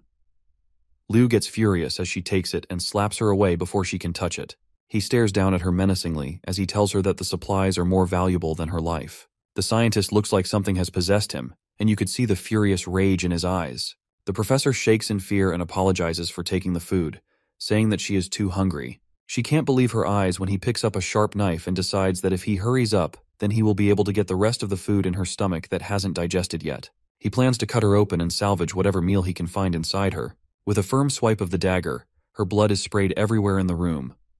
Xiao's dead body lies on the floor, while Liu is glad that he has found some food, despite the fact that it is all in her stomach. Later on, he also says that the rats from earlier have evolved after eating her flesh, although their crazy evolution is far from perfect. Then when he starts with his experiments, and while using her blood, he is able to make a serum and finds out that it can detoxify the poison. But what surprises him the most is that her body is still alive and still changing. He sees her as the perfect research specimen to work on and decides to use her to create something amazing. Looking closer at the data he gets, he is amazed by it and considers it to be really incredible. According to him, it wouldn't even be an exaggeration to call it a doomsday gene. As Xiao's decaying body hangs in chains in the lab, he smiles as he tells her to expect more surprises from him since she just won't die. Then he revs up a chainsaw while laughing crazily and proceeds to cut her up some more. Xiao, who barely looks human anymore, asks if he has found the crystal core that he has been searching for and encourages him to eat it. While he holds a crystal core in his hands and continues his maniacal laughter, she asks him why he is hesitating so much. But Liu comes back to his senses and tells her that he won't eat it because it's just a piece of rotten meat. He shatters the crystal core, which surprises her, and asks him how he finds out. Slowly, Liu's image fades, and Su Chen's face is revealed. He says that if he truly has a crystal core in his hand, she would have died long ago. She curses the fact that Su Chen had managed to escape. She finally found a suitable human for her goals, and she was just one step away from victory. But it all got taken away by our main character's insane mental fortitude. Su Chen slowly reaches for her head and says that he is going to open up her brain, but she tells him to wait. She starts crying out in anger and desperation, telling him that she is just a poor woman who'd been hurt. Then she tells him that if he wants her power, then she is willing to give it to him as long as he lets her go. Su Chen looks at her in pity for a moment and reminds her that once a Sakulina enters a host, then it takes over the host's consciousness. With that in mind, there's no reason for him to let her into his mind. After that, he grabs her head, and she tries to beg one last time, but Su Chen isn't moved. He squishes her head, causing her blood to spill everywhere. Her body starts to fade away slowly, and he wonders if it is due to the absence of the crystal core. With the crystal core finally in his possession, he is glad that there is no problem this time. Seconds later, he remembers that his original goal was to get a sample of her blood. With Xiao turned to ash, he wonders what will happen to the antidote he is searching for. Thankfully, he realizes that there must be samples of the antidote in the lab somewhere. It is said that once the crab parasite takes hold of its host, it will form root-like branches in the host, connecting various parts of the host's body and controlling their behavior. The parasitic relationship eventually results in the host becoming a slave to the crab parasite. Now, with the university completely cleared out, dozens of refugees are left wandering the streets looking for a new home. Thankfully, the floodwaters have receded, which means that streets are clear for them to travel through. But it also means that the corpses that were originally under the water have begun to mutate once more. As the group walks through the empty streets, they are told to stop looking around and to keep walking in order not to waste time. Yun Yun is noticeably nervous and scared, and she asks Duanya where Suchen is taking all the medical students. Duanya tells her that the escaped mutant rat men are lurking around the University of Science and Technology, and it is no longer suitable for human survival. The surviving medical students are scarce talents during the apocalypse, so Suchen plans to take them to the safe zone area in the next town. Yun Yun is upset because they still have a long way to walk, and she is already getting really hungry. She decides that she needs to go and find Suchen in hopes that he will give her something to eat, but Duanya holds her back and tells her that she isn't allowed to go. Yun Yun wonders why Duanya is being so overprotective and holding her back from getting food, but for the former chef, it's more than that. Duanya then tells her that since she is following them, she has to be obedient and do whatever she is told. Duanya remembers a time when Suchen once stood over her as she sat vulnerable on the floor. At that time, she was wondering what had gotten into him because he was acting strange. Suchen has a fiery look in his eyes as he grabs her and tells her not to be afraid. He is just a little hot, and he needs to cool off by any means necessary. She couldn't believe it when he suddenly kissed her, but she didn't back out of it either. After that, her body started to feel weird, and the two of them started to fool around in the midst of a night of heavy rain. Back to the present, Duanya thinks about how wild Suchen became after that moment they shared. She starts to wonder if it is a side effect of the crystal cores that he absorbs. As the group continues moving through the city, Suchen says that after the flood recedes, bacteria, viruses, and even plants will start to undergo major mutations. Many resettlement areas will also start to collapse due to a lack of doctors. Doctors are really scarce at the time for them, and if they are able to make good use of the doctors they have, then they will be able to establish their own resettlement area. Apart from being able to get their own area, even if multiple forces emerge in the future, he also believes that they will have the capital to fight against them. In addition to that, the harvest at that time was good, because Yun Yun found a method of making serums and recovery potions. Suchen believes that after Tianyue and the others are done recovering, then they will be able to give him a helping hand when needed. Thanks to his space ability, he was able to store all the research equipment and materials from the laboratory building within his dimensional space. He then wonders about the rat's crystal core that he absorbed. Not only did it enhance his berserker ability, it also increased his physical strength.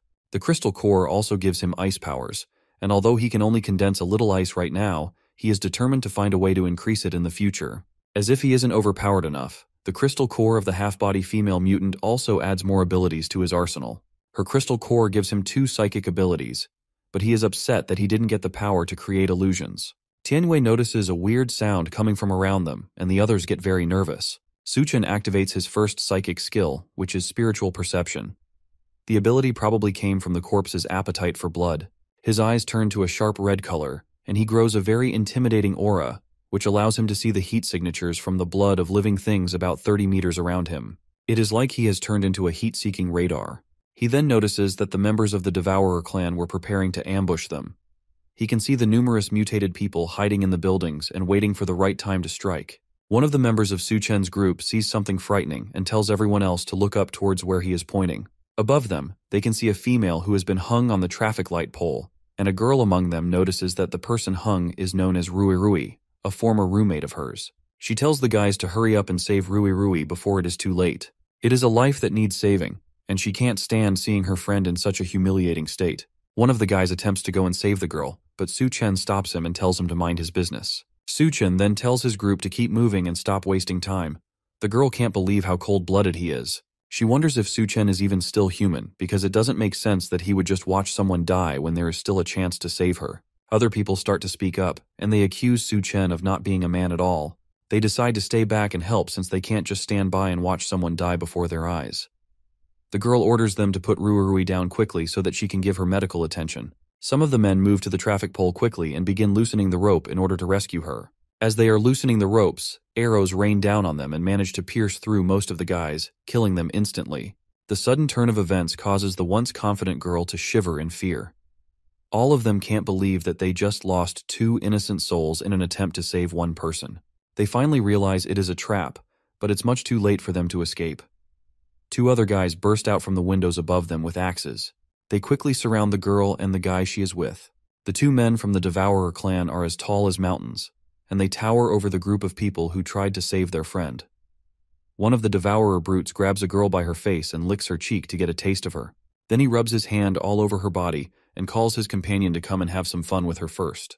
The girl is scared senseless as she looks at the monstrosity that grabbed her head. She begs him to let her go, but there is no use. Her friend tries to fight for her, and he demands that the devourer let her go, but he doesn't see the other enemy rushing towards him with an axe. The man is slaughtered in an instant, and his blood gets splattered everywhere. As he dies, the brute tells him to accept his fate as food. The girl, however, isn't as lucky to have a quick death. The man rips her shirt apart and suggests that they keep her to breed instead of eating her immediately. The screams manage to reach Su-chen's group as they continue their march towards the safe zone. She asks him if the woman who was left hanging was used as bait, and he confirms it. But even though they've gotten what they want from the other group, that doesn't mean that they are safe yet. In fact, they are already surrounded by devourers. The guys start to panic and look around, hoping to find the attacks before they jump out. Su-chen, however, is as calm as usual since this is a perfect chance for him to test out his latest ability, corpse control. He activates it, causing his eyes to glow a bright purple, and immediately, several undead corpses start to march out of an alleyway to attack the devourers hiding away in the buildings. This is the perfect time to make the people about to ambush them know the feeling of being ambushed themselves. The Devourer clan is immediately attacked by the rampaging horde of mutated corpses controlled by Su-chen. They have no time at all to react, but they are still able to cut through most of them like paper. These things are nothing but distractions getting in their way, and the two brutes manage to rip and tear through them with ease, sending the rest of them back and knocking out the larger group like bowling pins. But in their tussle with the mutated corpses, Su-chen and the others manage to leave undetected. The two brutes can't accept that, and they jump out of the building they were fighting in down to the streets to try and chase after them. As soon as they land, they see Su-chen calmly waiting for them with his hands in his pocket. They fell right for his trap, and now there's no hope of them escaping anywhere. The two brutes are excited that there's one more person waiting to die, and they decide to kill him first. But Su-chen isn't bothered. It's too bad that the Devourers don't have crystal cores, unless he would have personally taken them out. Since they aren't worth his time, then he'll let the mutated corpses play with them instead. As he says that, several zombies rush out of their hiding places and surround them again. This time, the numbers are way too large for them to just brush off like they did before, and they are forced to fight for their lives. Meanwhile, in Hecheng, Su-chen's group of survivors finally makes it to the safe zone they've been traveling to this entire time. A loud voice asks them what they are doing and why they are trespassing in their safe zone, and Duan Ya, who's leading the group, responds that they are travelers from the University of Science and Technology seeking refuge in the safe zone. Suddenly, a man leaps off the top of a building and lands in front of them. The man has a threatening aura and does not look happy to see them. Apparently, they don't accept trash in this place, and anyone who he doesn't recognize is trash, so he tells them all to get lost. Duanya tries to use her mind control powers on him and asks him what gives him the right to deny them entry when this is a safe zone, but her powers don't seem to work on him. For a moment, it looks like he's under her control, but he's able to snap himself out of it with a few light taps to his head. Duanya realizes way too late that this man must be an able user just like them. The brutish raises his axe and leaps into the air to finish them off, but someone jumps in to defend them just before the large man can land a hit on Duanya. It's Xiao Feng, and just like usual, he's fighting to protect people. He tells the larger man, whom he calls Captain Sun, that these people are only seeking refuge, and there is no need to attack them. Sun doesn't care since these clearly aren't normal people. After all, normal people wouldn't be able to make it through the Devourer clan's territory so easily. He suspects that they must be spies sent from the Devourer clan to infiltrate them. At this accusation, Su-chen finally appears from behind the group to meet his old friend. He tells the brutish Captain Sun that if he doesn't want them, then he will just take the dozens of doctors he brought along with him to another safe zone. That catches all the guards' attention, and they didn't realize that there were doctors in the group. It's very rare for a single doctor to survive for so long in the apocalypse, and they managed to bring dozens of them all at once. Xiao Feng is excited to see Su-chen again, and realizes that these must not be ordinary survivors from the wasteland. With his old friend there, these can't be spies from the Devourers either. He decides to swear to his life that these people are his allies, and he will personally take care of them. Since Su-chen is in the group, if he says there are dozens of doctors, then he can't be lying. With what Su-chen has pulled off in the past, Xiao Feng would believe him even if he said he had thousands of doctors. With his own soldiers' words as backing, Captain Sun has no choice but to let them in. After all, if they have doctors with them, then they no longer have to bury patients alive anymore, and the sick among them can get proper treatment. Captain Sun walks away, clearly disappointed that he doesn't get to use his giant axe today, but before he leaves, he tells Xiao Feng that if these supposed doctors can't cure the patients, then he will have to take responsibility for the consequences since he's the one that vouched for them. With the captain's permission, The other soldiers lead Su Chen's group into the safe zone, while Xiaofeng hangs back to apologize to his old friend. He asks our protagonist not to take offense and tells him that Captain Sun is just like that. Su Chen isn't bothered, however. After all, he has dealt with his own fair share of annoying people throughout the apocalypse. Putting that aside, he came with his large group of doctors at the right time. The safe zone has had some strange patients who definitely need a doctor's help. The soldier leads them to a warehouse deeper in the safe zone, where they keep the dying and the ill together. In the very back of the warehouse, he shows them the corpse of one of the victims of the strange condition affecting the camp. It's a woman who looks like she has been long dead. Her body is covered by hundreds of small white mushrooms that look like they were growing straight out of her body. They don't know what is causing these things to grow, but cleaning them off only causes them to grow back faster, and each time, it makes the person weaker until they eventually pass on. Su Chen immediately knows that she has been infected by some kind of mutated fungi. The plants are also mutating as well as the people, which means that they can infect and control people. He advises that they warn the others to be careful of young plant shoots and to make sure that they don't get pricked by them. Duanya takes a closer look at the plants growing on the young woman's body and realizes that they are using her for nourishment. For now, all she can do is take a sample of it and try to analyze it so she can develop a cure or medicine for the infection.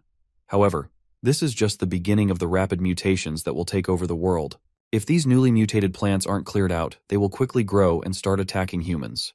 When that happens, the Devourer tribe will use the opportunity to attack the safe zones, and many people will become livestock for them. Because of that, the Devourer tribe will become stronger. And that definitely isn't in Su Chen's best interest, which means that he has to do his best to protect this safe one so he can use it for his own needs in the future. For now, though, it would be best for him to check out the situation and make sure that everything is secured. As he's considering his next move, a loud noise comes from somewhere else in the safe zone. It sounds like a van, and someone on top of it is shouting for people to get out of the way. It's the Lord's son, and he's driving recklessly through the streets. On top of that, he's firing a gun in the safe zone and attacking innocent people for no reason. Despite all of that, Xiaofeng's team isn't doing anything to stop him. The soldier tells Su Chen that his team has already been disbanded. It's probably because they let the newcomers into the city despite the warnings from Captain Sun. On top of that, this isn't the first time that the city lord's son has caused chaos in the city. He believes that the elderly and children don't matter, and they are useless to the safe zone. Because of that, he casually goes around running them over and shooting them down, and because of his status, there's nothing they can do about it. As he's driving, he notices Yun Yun, who's looking over an injured person lying limp on the street. He pulls his car to a stop beside her and cockily asks if she wants to get in his car with him. If she follows him, then he can take her to get something good to eat. Yun Yun slowly gets up and tells him that she's so hungry that she can't walk anymore, so if he wants to take her out, then he's going to have to carry her. The Lord's son happily agrees and calls her over so he can carry her, while Xiaofeng gets ready to confront him. Su Chen, however, holds him back, knowing exactly what Yun Yun has planned for the Lord's son. As long as he can carry her, then he can take her wherever he wants. As soon as he agrees, Yun Yun smiles deviously, then leaps off the ground into the man's waiting arms. But just before she lands, she grows rapidly to her largest size and smiles down at him as she falls. The Lord's son realizes the situation just in time and manages to avoid getting crushed by a giant woman. Her new size rips her jacket into pieces and makes her heavy enough to destroy the man's car. Unfortunately for him, he isn't fast enough to completely escape and ends up with a crushed leg. The noise of the crash alerts everyone else in the safe zone, and they make their way to the source to find out what happened. Meanwhile, the Lord's son screams as the pain from his broken leg hits him in full force. Yun Yun looks down on him and luckily tells him that even when he's given the chance to prove himself, he still turns out useless. Then she steps on his already broken leg with her giant foot, causing him to scream even louder. The sound attracts the soldiers from deeper in the zone, and they hurry to check on him and ask what happened. He immediately points an accusing finger at Yun Yun, calling her a monster since she turned into a giant woman and broke his leg. Duanya steps in and uses her mind control ability to warp the memories of the people around them, and they turn on him immediately. They tell the young master that he actually fell out of his car and broke his leg himself. Thanks to Duanya's mind control, they all turn on him, and they are convinced that they saw him fall with their own eyes. The young master figures that they must all be involved in this somehow, and they all did this to set him up. With no other choice, he calls for his father, the Lord in control of the safe zone, to come and help him out of this mess.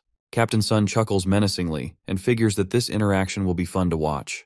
A car surrounded by dozens of soldiers pulls up to the scene of the incident as the young lord still sits on the ground, unable to move. Su Chen's group and Xiaofeng watch as the city lord steps out of his car and demands to know what's going on. The way several people rush to answer him, plus the crowd of security that pulls up behind him, shows that the city lord has an air of importance around him. Xiaofeng defends his friend and tells the city lord about Su Chen and the fact that he brought dozens of doctors along with him to seek refuge in the shelter. Then he starts to talk about the young lord and how he started to cause trouble around the place. But the younger man cuts in and demands that his father kill them all for breaking his leg. The lord doesn't pay attention to his son's ramblings and slaps him across the face as soon as he starts talking. It looks like he has already warned the chaotic kid about his actions, and he's aware of the things that happen while he isn't around. This isn't the first time that he has told his son to treat everyone that comes into the settlement with respect. His vision is to turn the safe zone into a beacon of hope in the apocalypse, and to make everyone that comes to them feel some warmth. Because of his great dream, even his own son gets punished when he does wrong. That must mean that the city lord is a good man, and it's rare to find such a noble-hearted person in the apocalypse. At least that's what the crowd thinks as they start to cheer for him and his good deeds. The city lord turns to them and personally invites them to stay with them and build a new dream together. Here, they will provide the best food and the most generous conditions to make sure that they all survive in the new hellish world. Xiaofeng turns to tell Su Chen that thanks to the city lord, his group can now stay without any problems. But his friend is already long gone, as are his two girlfriends. They left the city as soon as the city lord appeared to avoid any problems. It's unreasonable to think that he won't try to take some kind of revenge since Yunyun crippled his son. Because of that, the three of them have to sleep in the woods for the night. Yunyun nervously tells her new sister that it's the first time she has ever had to sleep outside. Surely Duanya must have some kind of experience since she has survived in the apocalypse for so long. The former chef tells Yunyun to stop thinking about unnecessary things. Besides, with Su Chen around, who knows if they will even be able to sleep at all. Our protagonist comes up behind them and warns them to stop messing around. Someone is coming, and they need to be ready for an attack. Then he calls for the people hiding behind a pillar to come out and face them. It looks like they were trying to sneak up on the group without being detected, but Su Chen already knew they were there a long time ago. They come out of their hiding spots and ask if Su Chen thought he could hide so easily after breaking the young master's leg. There are dozens that surround them, and they tell him that there is no way for them to escape. But unluckily for them, Su Chen never planned to escape. He just didn't want to go on a killing spree in the city and end up accidentally hurting members of his friend's team. The men approach him and laugh at the fact that he's talking about a killing spree when he's clearly about to die. They decide not to waste any more time pointlessly talking so they can finish him off. Su Chen casually annihilates one of the men approaching him with a single punch, causing the other men to realize exactly what he meant by killing spree. They open fire on the group in a panic, hoping to take him out quickly, but Su Chen immediately pulls out his dual katanas and cuts through all of them in less than a second. The last man remaining begs for his life and tells Su Chen that if he's spared, then he will reveal the secret about the city lord. Our protagonist pauses his sword just before it slices off the man's head, then tells him to continue. The man tells them that the city lord has close ties with the nearby Devourer clan. Every week, they secretly make a trade behind everyone's back. The city mayor gives up some of the refugees in exchange for food. Yunyun punches the man on the back of the head after his confession. They've been giving up young people in exchange for food this entire time. The man leads them to the city gate, where the deal usually goes down, and they see several people in a cage while a brute from the Devourer clan looks over them. He tells the guard that brought them that the food will be thrown to the gate by dawn, then he grabs the man by his neck and lifts him off the ground. The guard struggles for a moment, but it's no use as the Devourer brute bites down on his neck and rips his head off of his body in one tug.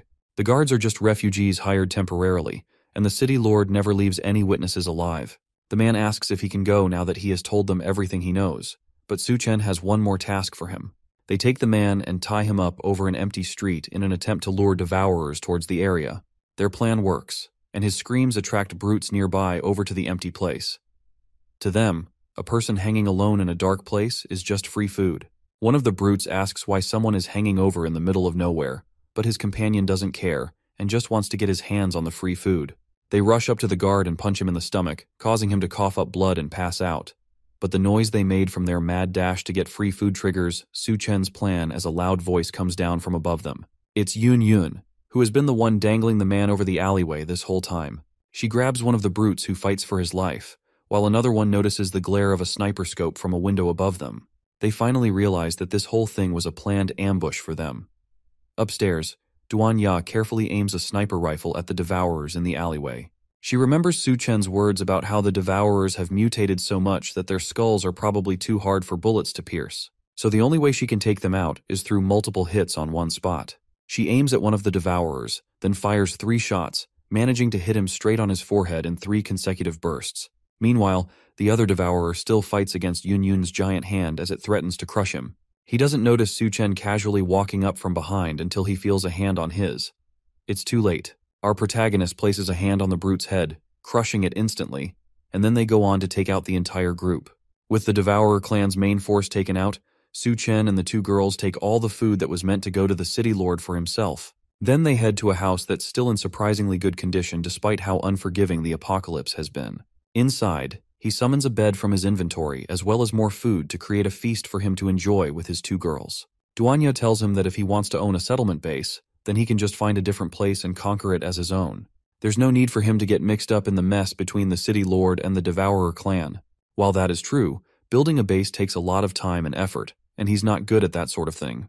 For the actual management of the base and its welfare, he's going to need someone reliable who has experience working with that sort of thing, and that person just so happens to be inside Hecheng. As they talk, Yun Yun appears wearing an outfit that doesn't leave much to the imagination. She sees both Duanya and Su Chen lying on the bed and asks why they decided to start without her. Su Chen lays down on the bed as the 2 girls climb around him, ready to fool around. Thanks to him, they have been able to live like humans since the beginning of the apocalypse, so tonight they plan to return the favor and serve him well. While the 3 of them get freaky in the ruined city, the guards from the safe zone eventually find the hanging corpse of the man that Su Chen used as bait. The city lord Zhang mistakenly takes that to mean that the deal with the Devourers went wrong, and he rushes to the Devourer clan to find out what happened. He asks the Devourer leader what happened, but the mutated man asks him the same question. In the aftermath of his deal, he lost 3 of his warriors, meaning that they weren't the cause of the attack. Despite that, the Devourer leader demands that they double the number of people that they send over as compensation for their losses. If he can't do that, then his deal with the Devourers will be cancelled, and they will attack his precious settlement. The city lord agrees to his demands, and Su Chen decides to burst into the party and make his presence known. Our protagonist has seen everything he needs to see, and it looks to him like the city lord doesn't even bat an eye while trading with other people's lives. The Devourers surround Su Chen once they realize that he's the one who killed the 3 Devourers sent to retrieve the people. They have no idea how he managed to kill 3 of their own, but now that he has stepped onto their base, there's no escape for him. City Lord Zhang calmly leaves the area before things get violent. As far as he is concerned, Su Chen might as well be dead for stepping into the Devourer clan's home territory. He rushes back to the safe zone to try and wrap things up quickly before it turns into a mess that he can't handle. He goes back to the safe zone and announces to everyone that there is a traitor in their base. He points the blame at the outsiders that Su Chen brought over and accuses them of pretending to be doctors so they can infiltrate the base. He claims that in reality, they were secretly kidnapping refugees to trade with the Devourers for food. Since Su Chen ruined his plans, he has to be ruthless to make sure that no one goes against him again. The people in the settlement immediately turn their angry eyes towards Su Chen's group. They prepare to attack and kill them, but a loud voice stops everything before a riot starts. It's General Gao Yue, and behind him are Bei Chang and her brother. He comes in to defend Su Chen. From what he knows, our protagonist is a trustworthy man who has proven to be capable on multiple occasions. Since Su Chen brought them here himself, then they shouldn't be the problem. The city lord continues his accusations, saying that words alone cannot defend them. If he wants to show that they aren't traitors, then he has to prove it. A voice calls out from the top of a building above the settlement. It's Su Chen, and he claims that he can prove his own innocence. He brought the Devourer clan leader with him, and asked the badly beaten mutant to explain the situation by himself. The clan leader confesses that City Lord Zhang is the one who has been making the deals with him this entire time. The crowd turns angrily to the city lord, now that they realize that the man they've been supporting was the real monster this entire time. Zhang tries one more time to convince them that Su Chen is working with Devourers to frame him, but General Gao approaches the man and punches him in the face for his crimes. Now that the truth has been revealed, Zhang stops pretending about the situation and laughs menacingly as he reveals that he really is the one who has been exchanging people with the Devourer clan. But now it's the apocalypse, and all the places with supplies have already been taken over by the Devourers. They are just waiting for others to fall into their traps. As long as he keeps sacrificing a few lives that he sees as worthless, then he's doing a good thing and saving people. As far as he sees it, they should all be grateful to him for keeping them alive. After all, even the Captain Gao that's acting so righteous also ate the food that he brought back from the Devourers, so nobody has any right to judge him. Well, that's what he thinks, but Su Chen's fist begs to differ. After a sharp right hook to the face, Su Chen tells the man that he's a coward. In a world where the strong prey on the weak, trading lives for food isn't necessarily a bad thing. but it's a coward's choice that makes him no different from the Devourers. With the former lord rightfully knocked out, Su Chen turns to General Gao and makes him an offer. He offers to build a place that truly belongs to humanity and civilization. In his previous life, he once traversed over the ruins and eventually reached a safe haven that was on its way to becoming a utopian base in the apocalypse. There were no shackles of class and nobody cried of hunger. Everyone was well fed and they all had peace of mind. All this came from its creator, Gao Yiwei. But for now, he's only a deputy under the current city lord. In his past life, it wasn't until he discovered the dark side of the base that he decided to leave and build his own. All Su Chen did was make things happen a little earlier. However, the other soldiers had their reservations about the whole plan. Even though building a base from scratch is way too hard, and if they want to do things their own way, then they can't live under someone else's roof.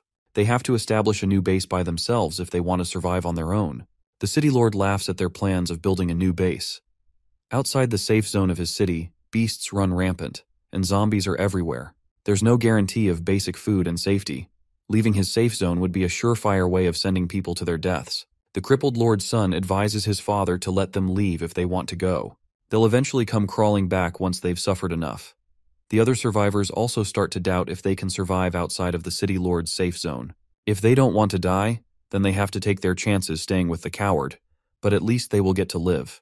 The city lord feeds into their fears and tells the people that if anyone believes in their delusions, they can leave.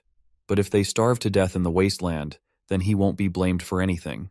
But in that case, if the only problem is food, then Su Chen has the answer to all of their problems. After all, he was able to bring out the Devourer clan's leader so easily, and he has already made a name for himself as a powerful ability user. For someone like him, providing food should be easy. The Lord's son notices how all the survivors are starting to side with Su Chen, and he angrily asks the man if he thinks that he's some kind of savior. As far as he's concerned, our protagonist is doing all of this just to get attention. There's no way he even knows how much supplies a base needs. Su Chen estimates that even though his supplies aren't much, they are probably enough to support about 2,000 people for a month or so. Those numbers sound suspiciously similar to the amount that the city lord has in his warehouse. Just where could he have gotten those supplies? Meanwhile, at that very warehouse, Duan Ya and Yun Yun work together to take out the guards who are monitoring the supplies. Yun Yun uses her giant size to overwhelm them, while Duan Ya provides sniper support. With the warehouse completely emptied, he tells General Gao to hurry up and make a decision. He can either work with Su Chen or stay with the traitorous city lord. With the options laid out in front of him, the decision on what to do isn't hard for General Guo. In this current settlement, people have had to deal with no proper clothing while also being constantly bullied. Now he learns that they have all been treated like livestock and sold to the Devourers. Captain Guo decides that he cannot stay in a place like this for another second. He decides to join forces with Su Chen and establish a new base. Then he tells the crowd that anyone willing to leave with him can step forward so they can build a base where they can live in dignity. Bei Kang and her brother call their troops together and stand behind their captain. These were supposed to be the city lord's army, but after his betrayal, they are now only loyal to Captain Gao. He orders the few soldiers that are still loyal to him to point their weapons at Captain Gao and his men. The lord's son menacingly points a gun at Su Chen and fires rapidly. If our protagonist had never shown up with his people and his plans, then his leg would never have been crippled, and Su Chen takes the opportunity to rush over and grab the younger man by the throat. He tells City Lord Zhang to order his men to drop their weapons, otherwise he'll snap the boy's neck. Not wanting to lose his only child, Zhang calls off the attack, and Su Chen tells the captain to take his people and the refugees away. Our protagonist will personally handle things from here. Captain Gao agrees to the plan and tells him that they will all be waiting for him at Shangyun University. With everyone gone, the city lord asks for Su Chen to release his son so they can both take a step back and talk it out. That is simply a plan to get Su Chen standing alone so that a sniper stationed on the roof of an opposite building can take him out. Our protagonist sees through that and orders Duan Ya to take out the sniper. In a second, the sniper's head pops like a balloon. With the sniper dead, Su Chen finally lets go of the city lord's son. But right as the father catches his son, he notices a grenade in the younger man's mouth. Just before it explodes, Su Chen asks Lord Zhang how human flesh tastes. Zhang barely has a second to respond before the bomb explodes, killing his son and leaving him shirtless and angry. That confirms Su Chen's suspicions from his past life. The former city lord Zhang Jianshu is a devourer hiding among humans. He's a level 2 devourer, which means that he's too much trouble for Su Chen to take on right now, but next time he won't be so lucky. Several days pass after General Gao leaves with his new followers to form a new settlement. A raid team storms into a warehouse, ready to gather up all the supplies that they heard would be inside. Except instead of the swarms of devourers that they expected to be there, all they find are corpses scattered along the ground, and it looks like all the devourers have already been killed. The soldiers walk up to the supply truck, and despite looking like it has been driven through the desert, its gas tank is full. It has more than enough fuel to drive all of them back to the new base. Suchen wasn't lying when he told them that there was a truckload of supplies in the building. Captain Sun is disappointed that there wasn't a big fight like he was expecting. This mission is too easy for someone like him, and it's nothing but a complete waste of time. One of the soldiers tells Sun that the general gave the more important missions to Su Chen, even though those important tasks used to belong to him. That ticks the large man off, but he's sure that Su Chen is just a pretty boy with no skills. There's no way he will be able to compete with a trained soldier like him for credit. Back at the new base, Yun wonders why Captain Sun hasn't returned yet, despite the fact that all the devourers in the warehouse were killed by Su Chen a long time ago. All they had to do was get to the supermarket and drive the truck back. Even someone as brain-rotted as Captain Sun can handle that. Yun isn't worried about him at all, and she's more concerned about the medical care of the refugees that Su Chen tasked them with. As they're talking, Duan Ya notices the truck driving back to the base. She advises Yun to shrink down since once they get close, it'll be hard to use her mental power to cloak her size. Captain Sun reports back to General Gao, who's managing the base. The supplies have been secured and delivered, and the base can now have food. The few survivors nearby hear that Su Chen's advice about the trucks was real, and they start to praise him. There were doubts on if he would actually be able to solve their food problem, but it looks like they didn't have to doubt him at all. The more they mention Su Chen, the more upset Captain Sun becomes, and he convinces himself that all the pretty boy is doing is brainwashing people. Eventually he'll slip up, and all the fame will go back to the one who deserves it. Suddenly, one of the soldiers rushes over and reports that there are signs of devourer tribe activity near a hospital to the south. It looks like it's a tribe of a few dozen, and they look ready to attack. Captain Sun smirks, knowing that this is his opportunity to show people who the real protector is. Meanwhile, Su Chen is still out on his mission with Bei Chang and Xiao Feng. Their plan is to raid a military base near their base. The entrance has long since been flooded, and it has become a death trap full of mutated corpses. Even if they manage to get it, there are only 3 of them, and they won't be able to carry all the supplies out with them. Su Chen tells them not to worry about that for now. All they need to do is take him to the armory. Bei Kan agrees and decides to personally bring him there. After all, she has been to the base before. But first, to get there, they need a vehicle. Su Chen uses his space ability to summon his car, and the 2 soldiers almost panic at how random his ability is. He tells them to stop talking and get in the car so they can get there in time.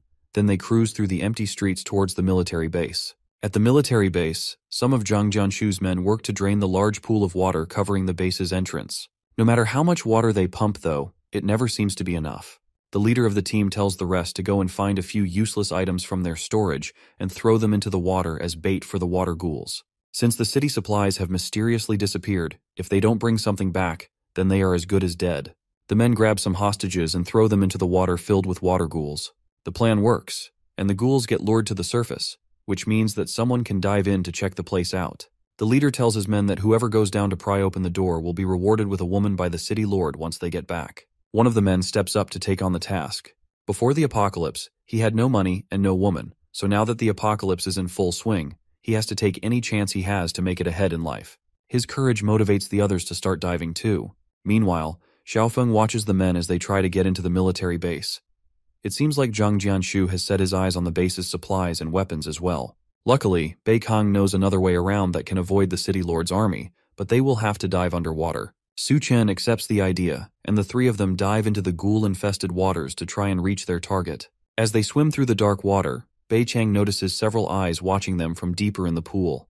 It's the water ghouls, and the shock of seeing them causes her to gasp and lose her last bit of air. Su Chen pulls her close and calms her down.